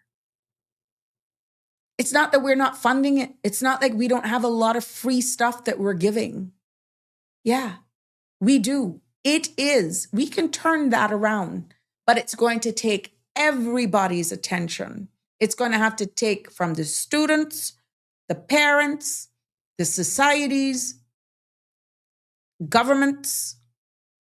And I know right now, based on what I'm seeing, we can't say that it's not adequately funded. So who and how do we get the results? It boils down to what's happening in the institutions, how the subject matters are delivered, and the mindset, the attitude and the aptitude of the children. Yeah. Yes. because we're seeing another thing that we're noticing as well, which is serious of concern across the region. Let's talk about being absent from school. Oh, they ain't doing nothing anyhow. It's almost summer and we just got to show up, but nothing going on. Hold on. I don't have to go to first day of school. Why should I be there for the first day of school? Ain't could be nothing going on anyhow. It's not like I'm not talking to my friends. I spoke to them all during summer vacation, and some of you were lucky enough to really have meet up with some of your friends during the holidays. Why am I going to waste my time to go to school on the first day? No, I'm not going to go for the first day. They're not going to settle down until 2-3 days. Well, who are you to make that type of suggestion as a child still going to school? And what's happening across the region is that there is a trend. It is noticeable that absenteeism is skyrocketing. It has skyrocketed since when? The pandemic. Yes. Children not wanting to go to school, just falling absent and not showing up or come and leave, or there's not that buy-in to making sure we go to school every day. That is skyrocketing. And right here is no exception as well. When students are not being consistent in school and they cannot consistently achieve, they're missing out. And what we're seeing with this absenteeism that is skyrocketing, not only here, but in the Caribbean, teachers are reporting that they are seeing lower engagement, meaning the kids are not participating. It's like they're zoomed out. They're just not locked in.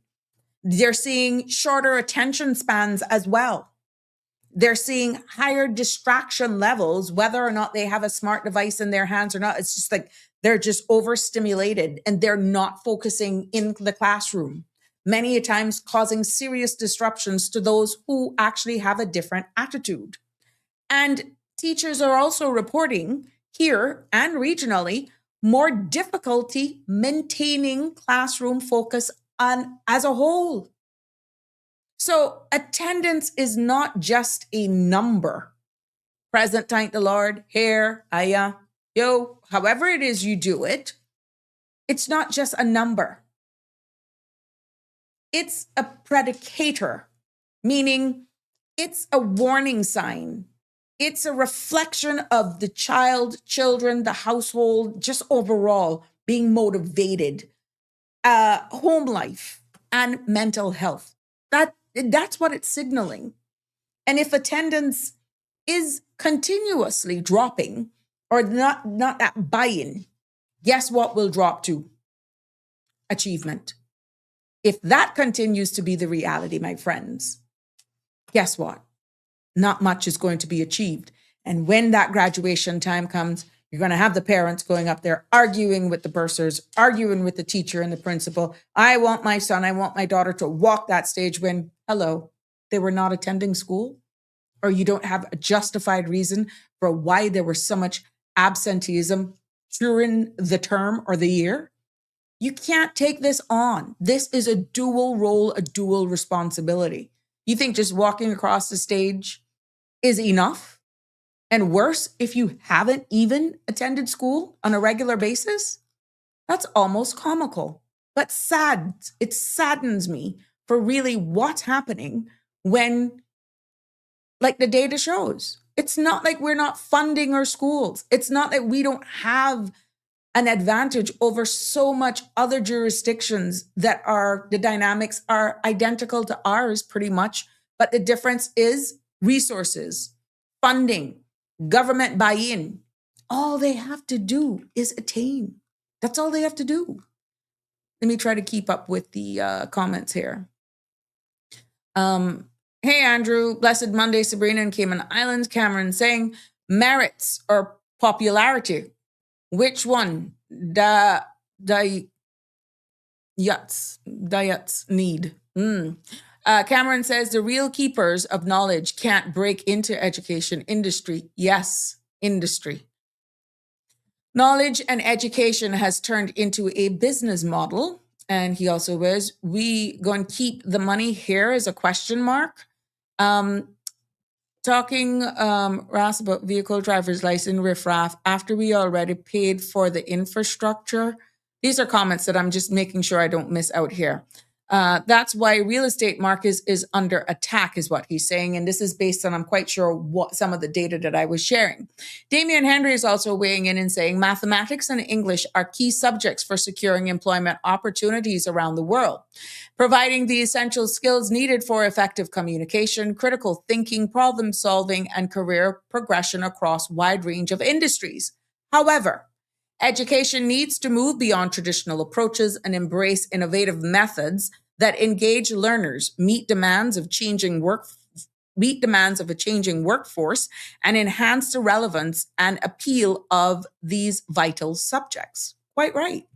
Andrew's also weighing in on this topic today, and he says, the thing is, young people face the challenge of trying to enter the job market after parents invest 4 years of thousands of dollars, and the market is limited, especially in Cayman Islands, unless an accountant, lawyer, or financial corporate community. Well, the opportunities need to present itself, and we're hearing that when they come back from school, they're struggling with just trying to get jobs. This is why I deliberately did that article for the 2 young Caymanians that have completed their articles and have now landed full-time jobs. I was so proud of them because that was a huge problem where you were good enough to do your articles, but then when your articles were over, you were struggling. Caymanians, lawyers, were struggling to find a job. So I congratulate them. Good evening, caller. You're live on Sabrina Speaks. What's on your mind? Hello. Good evening, Sabrina. Good evening. How are you doing? I'm fair to fine. I felt compelled to call, listening to this education conversation. Mm-hmm. And I'm gonna say a couple of things, but I'm gonna say my grammar favorite line. If there are 10 children in the class and one is failing, he is a fool. If there are 10 children in the class and 9 are failing, the teacher is a fool. I don't want us to go down the rabbit hole of what the rest of the world is doing, because we are not generally, in terms of employment opportunities, we are generally not competing with our regional neighbors. We're competing with people miles and miles and countries away, right? I just feel like this conversation is not from Europe, not what you're saying. You're producing fact, absolute fact, but it's like almost an excuse for mediocrity. I was actually just having the same conversation with a young person. But for the record, just to make it straight, I wasn't given an excuse. I'm just making sure I make it clear. I'm just trying to do what's happening regional, OECD, and then bring it back. Because if you had listened earlier, I did say the 47.2%, we got a lot of work to do. Absolutely. And not only do we have a lot of work to do, look at how much money is spent on the Cayman Islands education system versus our regional neighbors. I think Guyana is one of the top producing CSEC and CXC countries in the region, right? I think Jamaica ranks pretty close to them, but Guyana. But even, let's use Jamaica and think about the amount of money that we put into our education system for the results that we are getting versus places like Jamaica who may be operating with less than us. Yes, you have your Excalibur, your Excelsior, your St. Andrew's children, your all of the wonderful schools over there, right? But again, what we spend on education for this little 22 by 7 square mile little rock. Yes. We could educate a couple of countries, right? But I was having a conversation with a young person, and they said to me, why would I want to pursue education here in Cayman when I already see that even in pursuing that education to the highest degree that I'd been told, I still don't get an opportunity. That was the one thing that they said. And they were also listening in when you said, you know, you have Caymanians pursuing articles and the like. And the response to that was, yes, they get an opportunity, a foot in the door, but a foot in the door is almost a mandatory requirement. Articles are reserved specifically for Caymanians. If that requirement were not there, would we have any Caymanians in the farm? That's the first question. Secondly, even Caymanians who make it, who actually get their foot in the door, how often is there a path for them for partnership or eventually, the partnership? How long does it even take them to move from associate to a senior associate on the partner? How long is that? Is there a career path mapped out for them? We see things, and it's just not in the legal career, in the accounting field as well, where Caymanians are given opportunities out of obligation, not out of genuine, this person deserves an opportunity. This person has performed well. I think the minister said that we are short 700 plus accountants. What are we doing about that? What are we doing about that? Right? And you just read statistics that said we are performing poorest in math. Yeah. I don't care what the rest of the jurisdiction is doing. I live right here. I contribute to that education budget. What are we going to do about it? We can't continue to change the system to meet the children. So we got to bring the system. We got to look at it different, right? Is it a lack of motivation? Is it a lack of, well, I got to tell you my theory. It's the freeness. I can be honest. It's the freeness. It's the freeness. They don't have no appreciation for the fact that it's too easy. You think the environment is too easy? You don't. There's no need to be hungry. There's no need, because I remember I was speaking with a gentleman from Jamaica with the Academy Sports Club, and that hunger to get out of Jamaica, either in the arts or music. You understand what I'm saying? 100%. Yeah, it's because you got to fight for it. You got to be hungry. So they put their all, the discipline in the football, 2 times a day practicing, but they're also a sponsored club. So their module over there is different. But we don't have that type of environment that it has that hunger. Right. We have a sense of entitlement, and we've never been hungry enough. We've not been hungry that part enough. More. We've never been hungry enough. Not this sense of entitlement. But it's a hybrid, but more so the hunger. We have never been hungry enough. I want to introduce my protege. She is down in the back here banging on about what she thinks is wrong. So I will, if you would give her 2 minutes. Of course. I just think it happens to be the fact that even poor families here are likely to take vacations. There is a hunger, but it's not nearly as strong as other places who can't get out of their town, can't get out of their country. There's a hunger because we're okay as a country. Like, even lower class people, they can still have nice things. They can still have a good life. It may not be the best life, but it's still a good life. There's no drive to want for more because we've made ourselves content with what we have, because we have been raised to be content with what we have and not want more, because why would you ever want to leave Cayman? Yeah. Oh, wow. Well said. Thank you.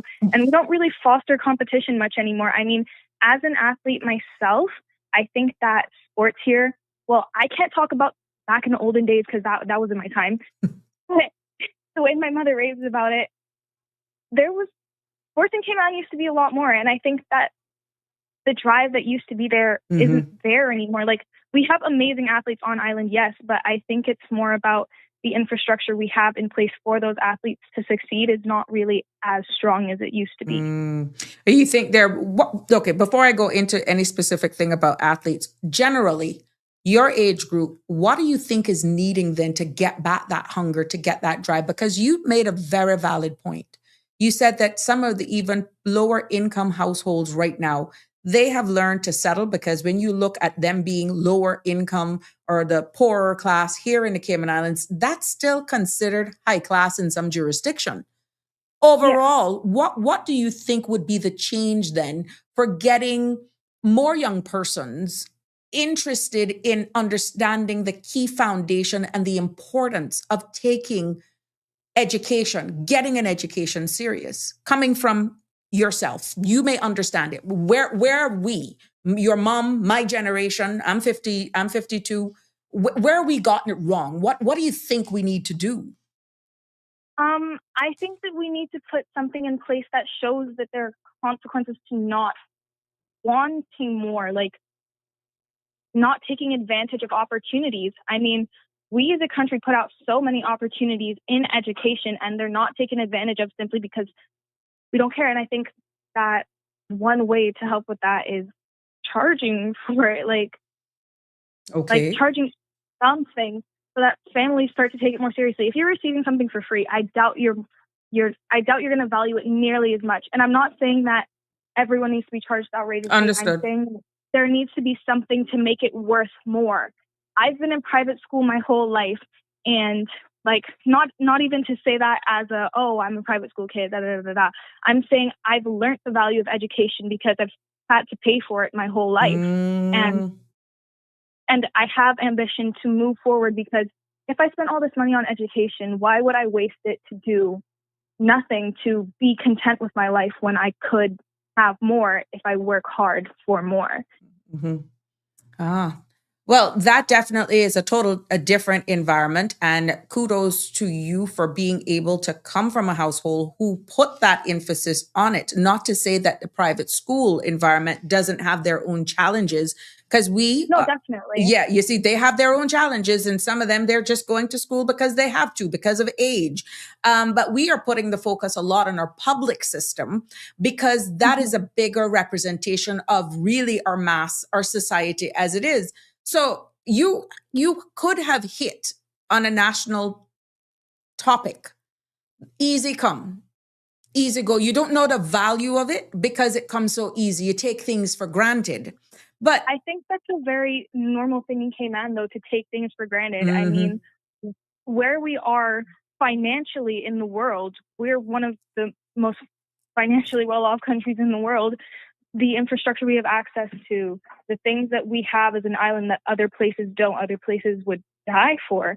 We're just so used to them that it doesn't mean anything anymore. And I think that's a huge part of why it's not nearly as important to us. But in your own circles with your own peers, forget the private school, because I'm quite sure you have other friends and that are in public. When you all talk, do you see that lethargicness, that lackluster desire to, boy, I just can't wait till graduation, I just want to get out, because you see what this influencer doing? I'm deliberately going there. Do you feel that is having an impact on a lot of people your age right now, understanding how I've seen an article where there's a young man, must be 22 or 21, and he's a millionaire because he just sold something to Cisco or some coding he did. Please don't quote me. But what I'm saying, we're seeing more younger millionaires because they have gone into AI, they have gone into coding, they have gone into computers. Then you're seeing how lucrative a business can be just by picking up a smartphone and likes and followers. What is the conversation like amongst your peers when it comes to wanting to get that tertiary education versus those who are like, yo, you can do it. I go in this route and it's untraditional. I'd like to say that I have a very well-rounded group of friends, and I've seen people on both sides, except one thing that I know my friends have who do not want a tertiary education have, that I don't see other people having.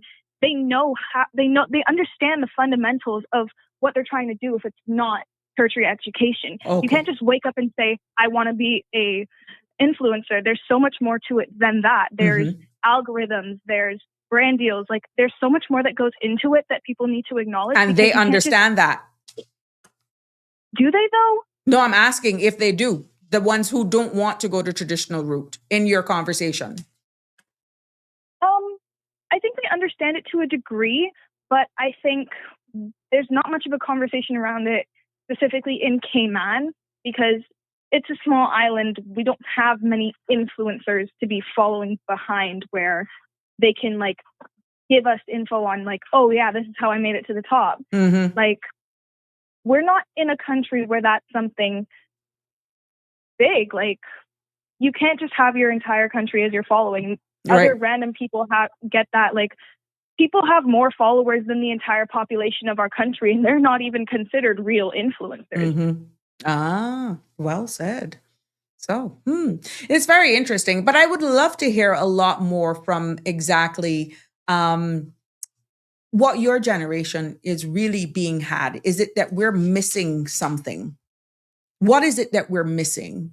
Because I'm not so sure. Maybe you may have seen in circulation the video for this weekend for the partying and how people go on when they're partying, and there was a minor there. And I'm like, that is almost like a norm now, right? What we're seeing. And you're looking at the comments. And maybe your generation may say, look, it's a norm. I personally wouldn't do it. My mother would kill me. You may be saying that.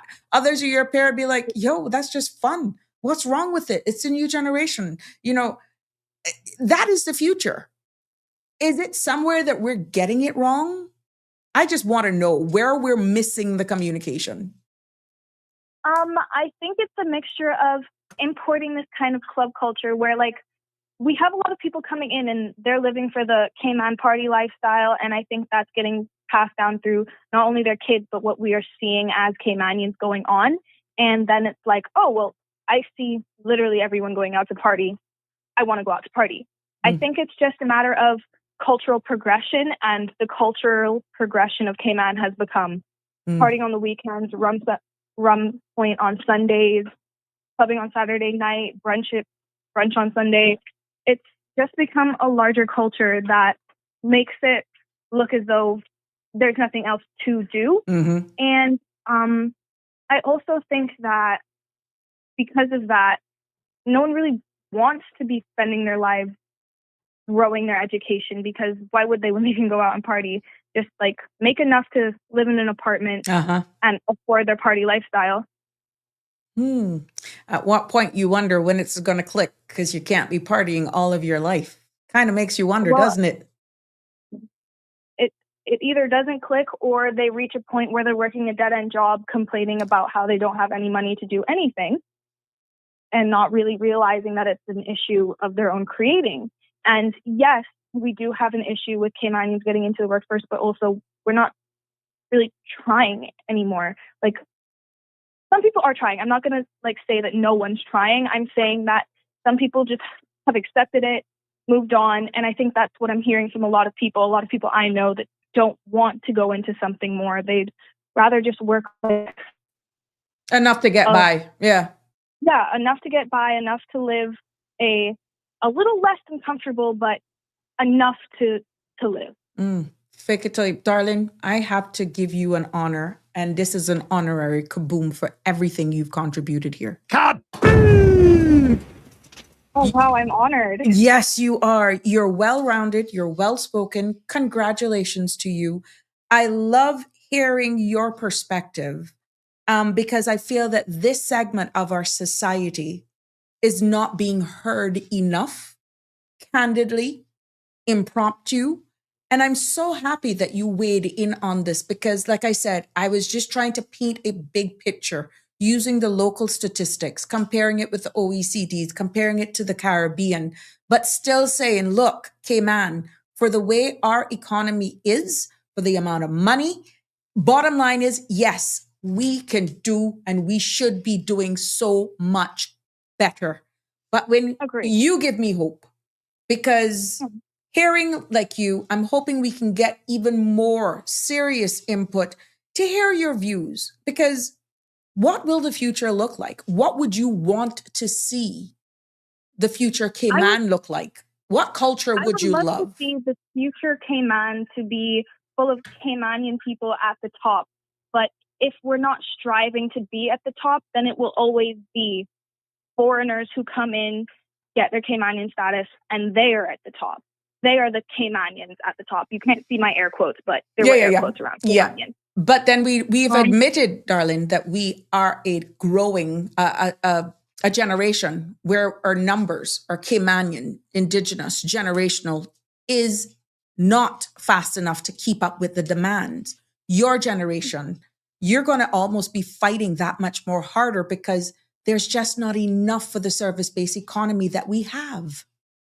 Definitely, I agree. So okay, let's say you're the next big five founder of a company, right? Example.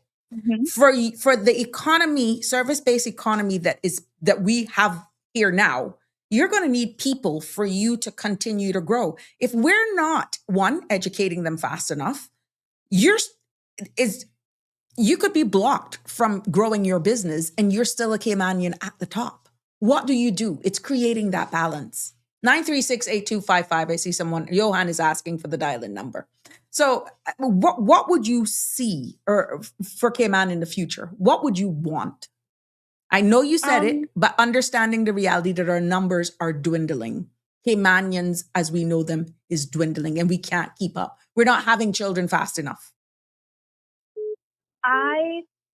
I don't want to be that person, but I think as much as immigration has gotten stronger, I think we need to draw a line somewhere, because we've drawn a line in the sand so many times, and every single time it's just being washed away by the water, and then we draw another one a bit further back. And it's to the point now where I genuinely cannot look anywhere and see anyone who even resembles being from here. Not to say that like there aren't people from here who don't look like they're from here, but you can tell they're not from here. Mm-hmm.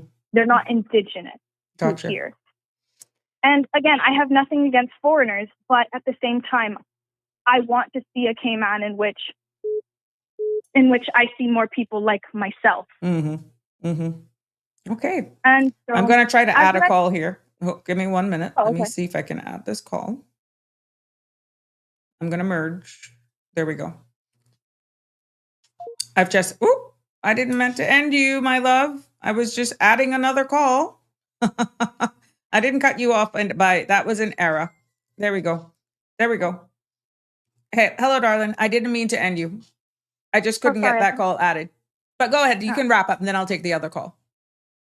But I think that it's just mainly we're importing a lot of people, and our numbers we aren't like producing enough Indigenous Caymanians.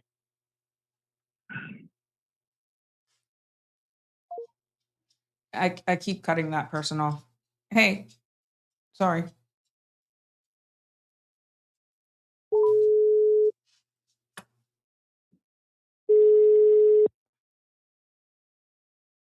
Yeah, sorry about that, my love. I'll just call back the other individual. I can't merge. Oh, no, you're all good. But I think we just need to pump the brakes on immigration, and I think that we're already overcrowded. Do we really need to be letting more people in? Like widen the gap for Caymanians so that we can get through. And I think that as long as we have people coming in from one way, that gap is just going to get slimmer and slimmer. Okay. Well, thank you so much. I hope you're not a stranger to this platform. We love hearing your perspectives, and I welcome you back anytime, my love. Well, thanks. All right. Have a good evening. You too. Sure. Bye-bye. Let me get that other call that I keep missing here as we go into a little bit of overtime here today. Hope I don't get voted. Let's weigh this. Truth. I am unable to take a call at the moment.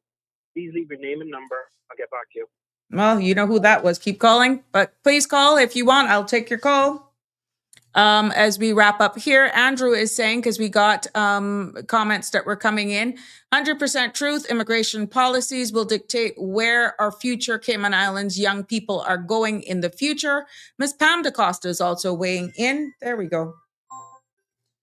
Hello, caller. I couldn't get you merged for some reason. You're live. How you doing, Mom? I'm fine, thank you, sir. It's me. Just wanted to say, I'm not sure if that other caller's on the line. But no, I couldn't merge the two. It kept dropping her off, and when I was trying to merge you. Okay. Just wanted to say, don't know who that young lady is, but thank you. You were lucid. You made a whole lot of sense. You were passionate and patriotic, and you were a fresh voice sharing your perspective. And I think for us to move forward as a Caymanian people, and for platforms like this. And again, I want to thank you, Miss Sabrina, for what you do on Drive Time in the evenings and facilitating these sort of things. But that caller was absolutely brilliant, and I would encourage her friends and people like that Correct. that are patriotic, that want more and better for us to participate in these sort of debates and discussions, because she offers a perspective that is, one, refreshing. I'm 52 years old, and there's a whole lot of stuff she was saying there that I know is over my head. Correct. But the passion, the patriotism, and her wanting for her people to be seen and heard culturally, and to just give everything a new boost of energy and a shot in the arm. It makes no sense to have all of that ability between your ears, and then you keep those thoughts to yourself. Correct. Because people like the Sabrina, like me, and again, don't know her from a bucket of paint, happy to hear that there are young Caymanians like that are energized and enthused and want better, because it's not easy when you share your public views on anything. But when you make sense, those of us with sense going to always rally around you and support you, because the one thing we don't do in Cayman is we don't support other Caymanians. Exactly. And it's time for persons like that caller and the other crazy talented young Caymanians that I know from the ages of about 16 to, and I think 16 to 35 makes a young Cayman in my view. But I just wanted to call and say, Miss, keep up sharing your views, your thoughts, and everybody else like you. You're not alone in this struggle, because I'm 52 years old and I'm tired of seeing everybody else tell us what our culture is, tell us what we should be doing, telling us what is acceptable and not. Culture evolves. We have a historical, strong link to things of the past, but it's that new generation, that new voice. There's a guy at the museum. His name is Brian Ebanks. My boy, the youngest one, went to a camp there for the summer, and I'm telling you, it was amazing. It was put on. It was for us, by us, with us, and it taught so much. But the combination of those type of personalities, and there are many in the environment, that we just need to shout out, acknowledge, support, and when they ask for the help, whatever help looks like, give it to them. Because, Ms. Sabrina, you've served the country well. You've been serving the country before you were elected. You served the country after you've been elected. And your life's work is about helping, right? And I want to applaud you for that. But when you hear people like that caller, that gives me the, all right, you're not alone in this thing. Exactly. Let's go get it. Let's go get it. Let's all of us. It gives you a drive to just do more, because you're like, wow. If you ever wanted that, boy, I wonder if it's fighting a losing battle here. When is that one going to emerge? And for the record, it's Siobhan's daughter. That's Ariana Chin. Miss Chin, a billion thank yous. To be honest with you, you, your friends, and everybody else that is lucid and locked in on what you want. Keep speaking, keep asking for it, and participating. And when old miserable gray wolves like me can basically help, let's do that, because you know what everybody else does? They look after their own. Everybody in their set, whether you be Canadian, whether you be English, whether you be American, whether you be from Jamaica, whether you be from wherever, they rally around each other in Cayman. We watch to see what's going to happen to the young Caymanian voice of courage and strength. And then we hope that nothing bad don't happen, but we never say, not on my watch. Right. So I'm just here to say, anybody like that, from whatever age to however much older than me you are, if I can personally help our people maintain that passion, energy, and drive, so that we are actually leading in our country in the areas that count, I'm all in. All you got to do is call me. If you can't get my number, Miss Sabrina knows how to reach me. But that's what we need to do, so that Cayman is for Caymanians. And yes, we love everybody and appreciate all those that want to be Caymanian and are desperate to get PR status. But a lot of them don't want nothing to do with Caymanians. They just want the economic and financial benefit of being here. And I get it. But when we find those that want to work with us and build with us, and when we find young, bright minds, wherever they are, let's let's rally around each other, because there's so few of us against many of them that'll tell us this not ours. When you hear people talk about we built Cayman after Hurricane, everybody built Cayman, to be honest with you, and everyone got paid really well. So don't tell me what you did for Cayman, because you didn't do it for free. Johan, there was a question during the lady when Ariana was speaking, and it says, I think it was based on what I was sharing. The question was, who are creating these demands? I'm talking about us being a service base. You saw the stats that came out of all the positions that were being placed on WORC. They were asking for huge people with financial background, mathematicians, people in insurance, and so forth, right? And the question came up, who are creating these demands? And is this fast at this fast pace? How do you create that balance though at the end of the day when, like I used for Ariana, what if she's the next big five or one of the big five CEOs and her business is growing and she wants more Caymanians, but they're just not there? How do you create that balance where you're giving her the persons that holds the skill sets that can help her continue to provide the service that her business is offering and not stop her as being a Caymanian owner, founder, CEO, partner, whatever, right? From making her business thrive. Where do you find that balance? I think we got to understand that businesses require different skill sets, expertise, and in financial services, there's a clamor for that level of expertise. Now, if we can help industry grow, that means more revenue for the government. That means more disposable income to do the things that they want to do if they're responsible with the management and not just pissing it away, for the want of a better word. Okay. But I would say this: just because we want the expertise doesn't mean the expertise has to show up here with the guarantee that they're going to get PR and that they're going to get status. Because if you go to work in Florida today, tomorrow, or if you go work anywhere else in the world, nobody's guaranteeing you a fast track to anything. Permanent I got you. So it's that balance. We need to understand, yes, we need specialized players, specialized skilled people that are able to drive and grow the particular industry, whatever it is. And right now, financial services represents 65% of the GDP. So I get why we are desperate to have those people there. But unless you are fully immersed in wanting to be a part of the Cayman fabric and coexist with us, and you speak about this all the time, just because you're good at a computer and good at math and good at accounting and good at whatever, doesn't mean that you're a good fit for the country. Because if you know no Caymanians, if you don't want to know any Caymanians, you don't hang out with Caymanians, and you look down on Cayman history, culture, and its people, this is not a place for you. Because this has to be somewhere where you respect what you found here. Because if I go to America right now and I say, I had the baddest Caymanian in the world, and I think all Americans or all Republicans are crazy because they worship Donald Trump, I guarantee you, somebody can be outside of my door and I say, clickety split. Thank you very much, you got to go. Oh, yeah. But there's a subversive way where people disrespect Caymanians, and they assume that the bad apples represent all of us. There are many, many, many, many bright, industrious, entrepreneurial Caymanians. Look at what you've done in your life. You went from being an immigration official to being an immigration expert. You grew a business. You were sought after. You were an expert in what you did. And then you decided to try public life, where you gave 4 years of your life to the country.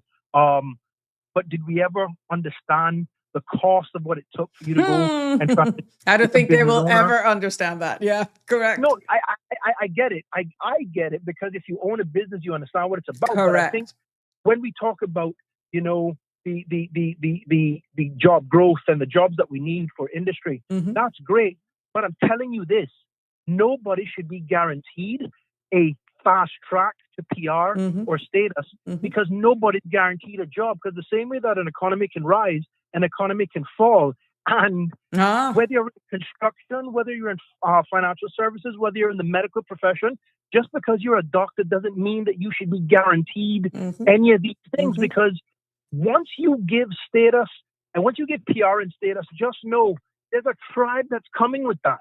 Okay? Once you marry somebody from abroad, and there's nothing against marrying people from abroad, but I'm just saying, if they're coming with 5 and 6 grown-up kids because their mom married some Caymanian, that's that mom times 5 plus the 2 children, and the wife, and so you're now artificially increasing the population of the Cayman Islands. So we have to stop this premise of everybody's going to get status.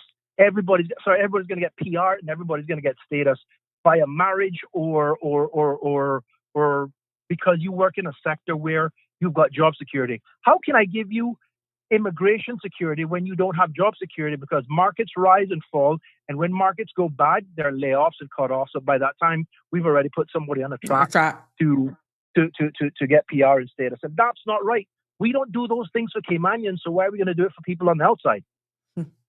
Oh wow, that's me profound. Being real. Yeah, but it's just me being real. But I'll tell you what, that lady, I'm driving and I'm like, I don't know who that person is, but I hope to Christ we got about 200 of them ready because they're out there, Johan. I've never lost hope, and I have always opened the door. Anyone who knows me know that this platform is open. This is why I run a tight ship, because I want her to feel safe in this space. I want others to hear her and be like, yeah, Ariana was on there, and look at the feedback she got. I'm not giving up that hope. This is the space. Don't stop what you're doing. It's invaluable. And I'll say this. I have reached a stage where I love my country and I love what we are as a people. What I struggle with is when people that don't know any of us got a lot to say about us.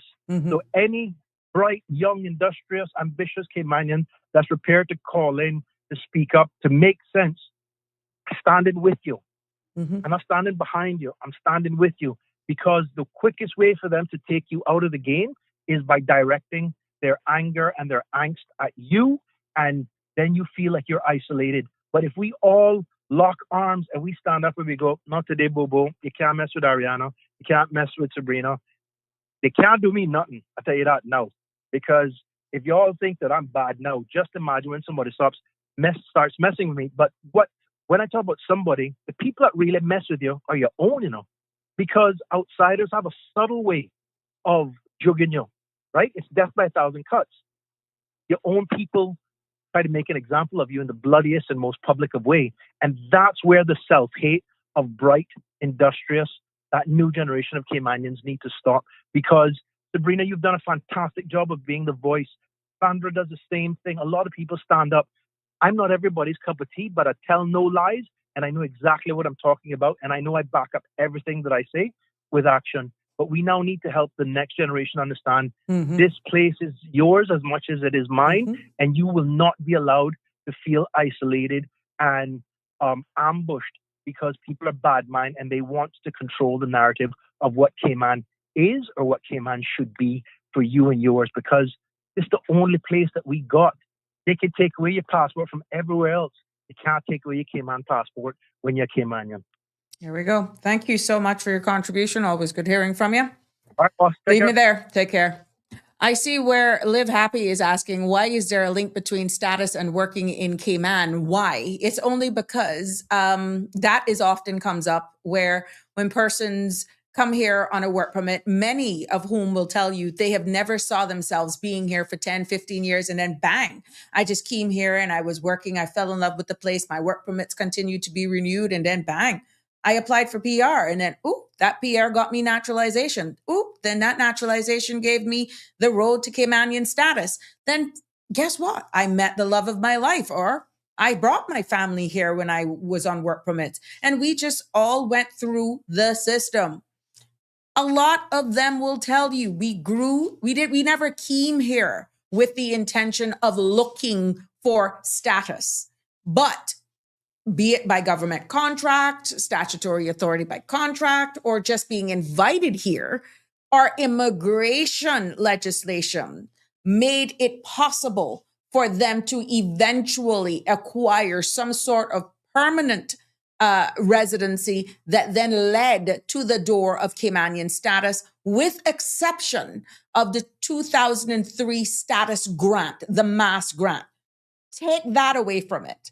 All of the other persons, either through marriage, through descent, or came here and worked on work permits for a period of time and then fell in love with the place. These people who've applied for permanent residency, been here for 15 years, 25 years, did not do what the law, our law says, in order to be eligible. They did everything. You can't blame them for investing in property. You can't blame them for doing what the checkbox says and getting the requisite points. And then for them to even reach to the eligibility stage of being eligible to apply for permanent residence, some company, some government agency renewed either their contracts or their work permits that got them there, if you get what I'm saying. So live happy. Why? It's a demand.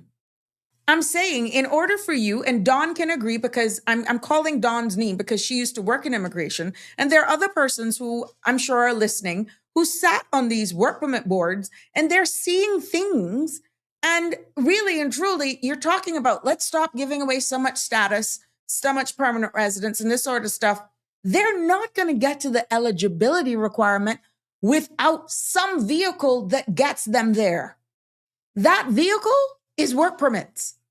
That vehicle is a contract that's continuously renewed, giving them the ability to work.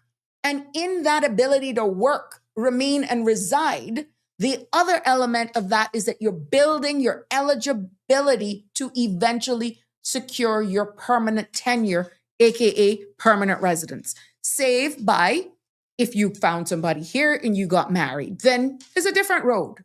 You understand?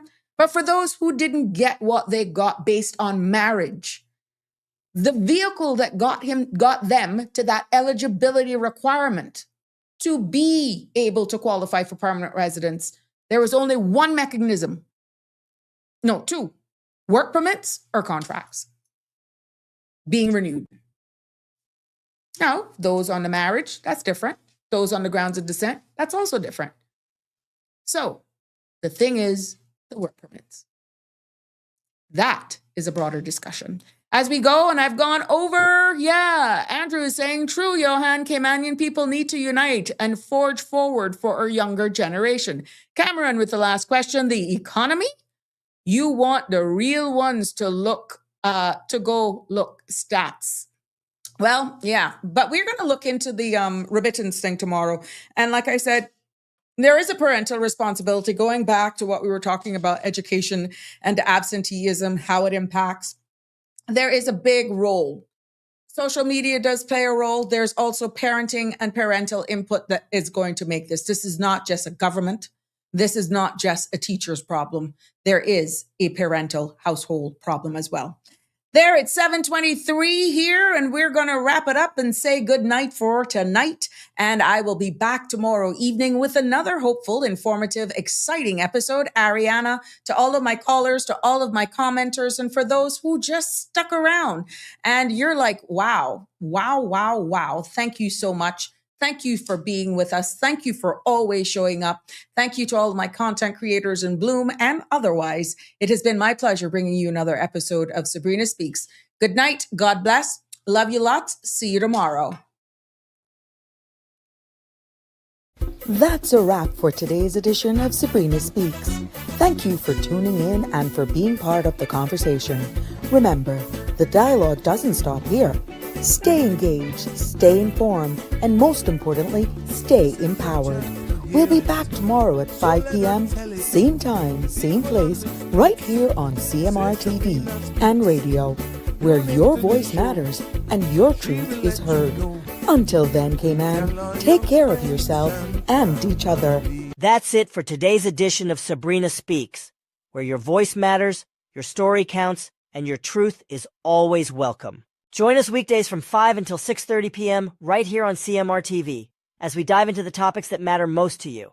Catch the show live or on demand at cmrtv.com. And don't forget to follow us on Facebook, YouTube, and Instagram so you never miss a moment. Until next time, stay informed, stay engaged, and always speak your truth.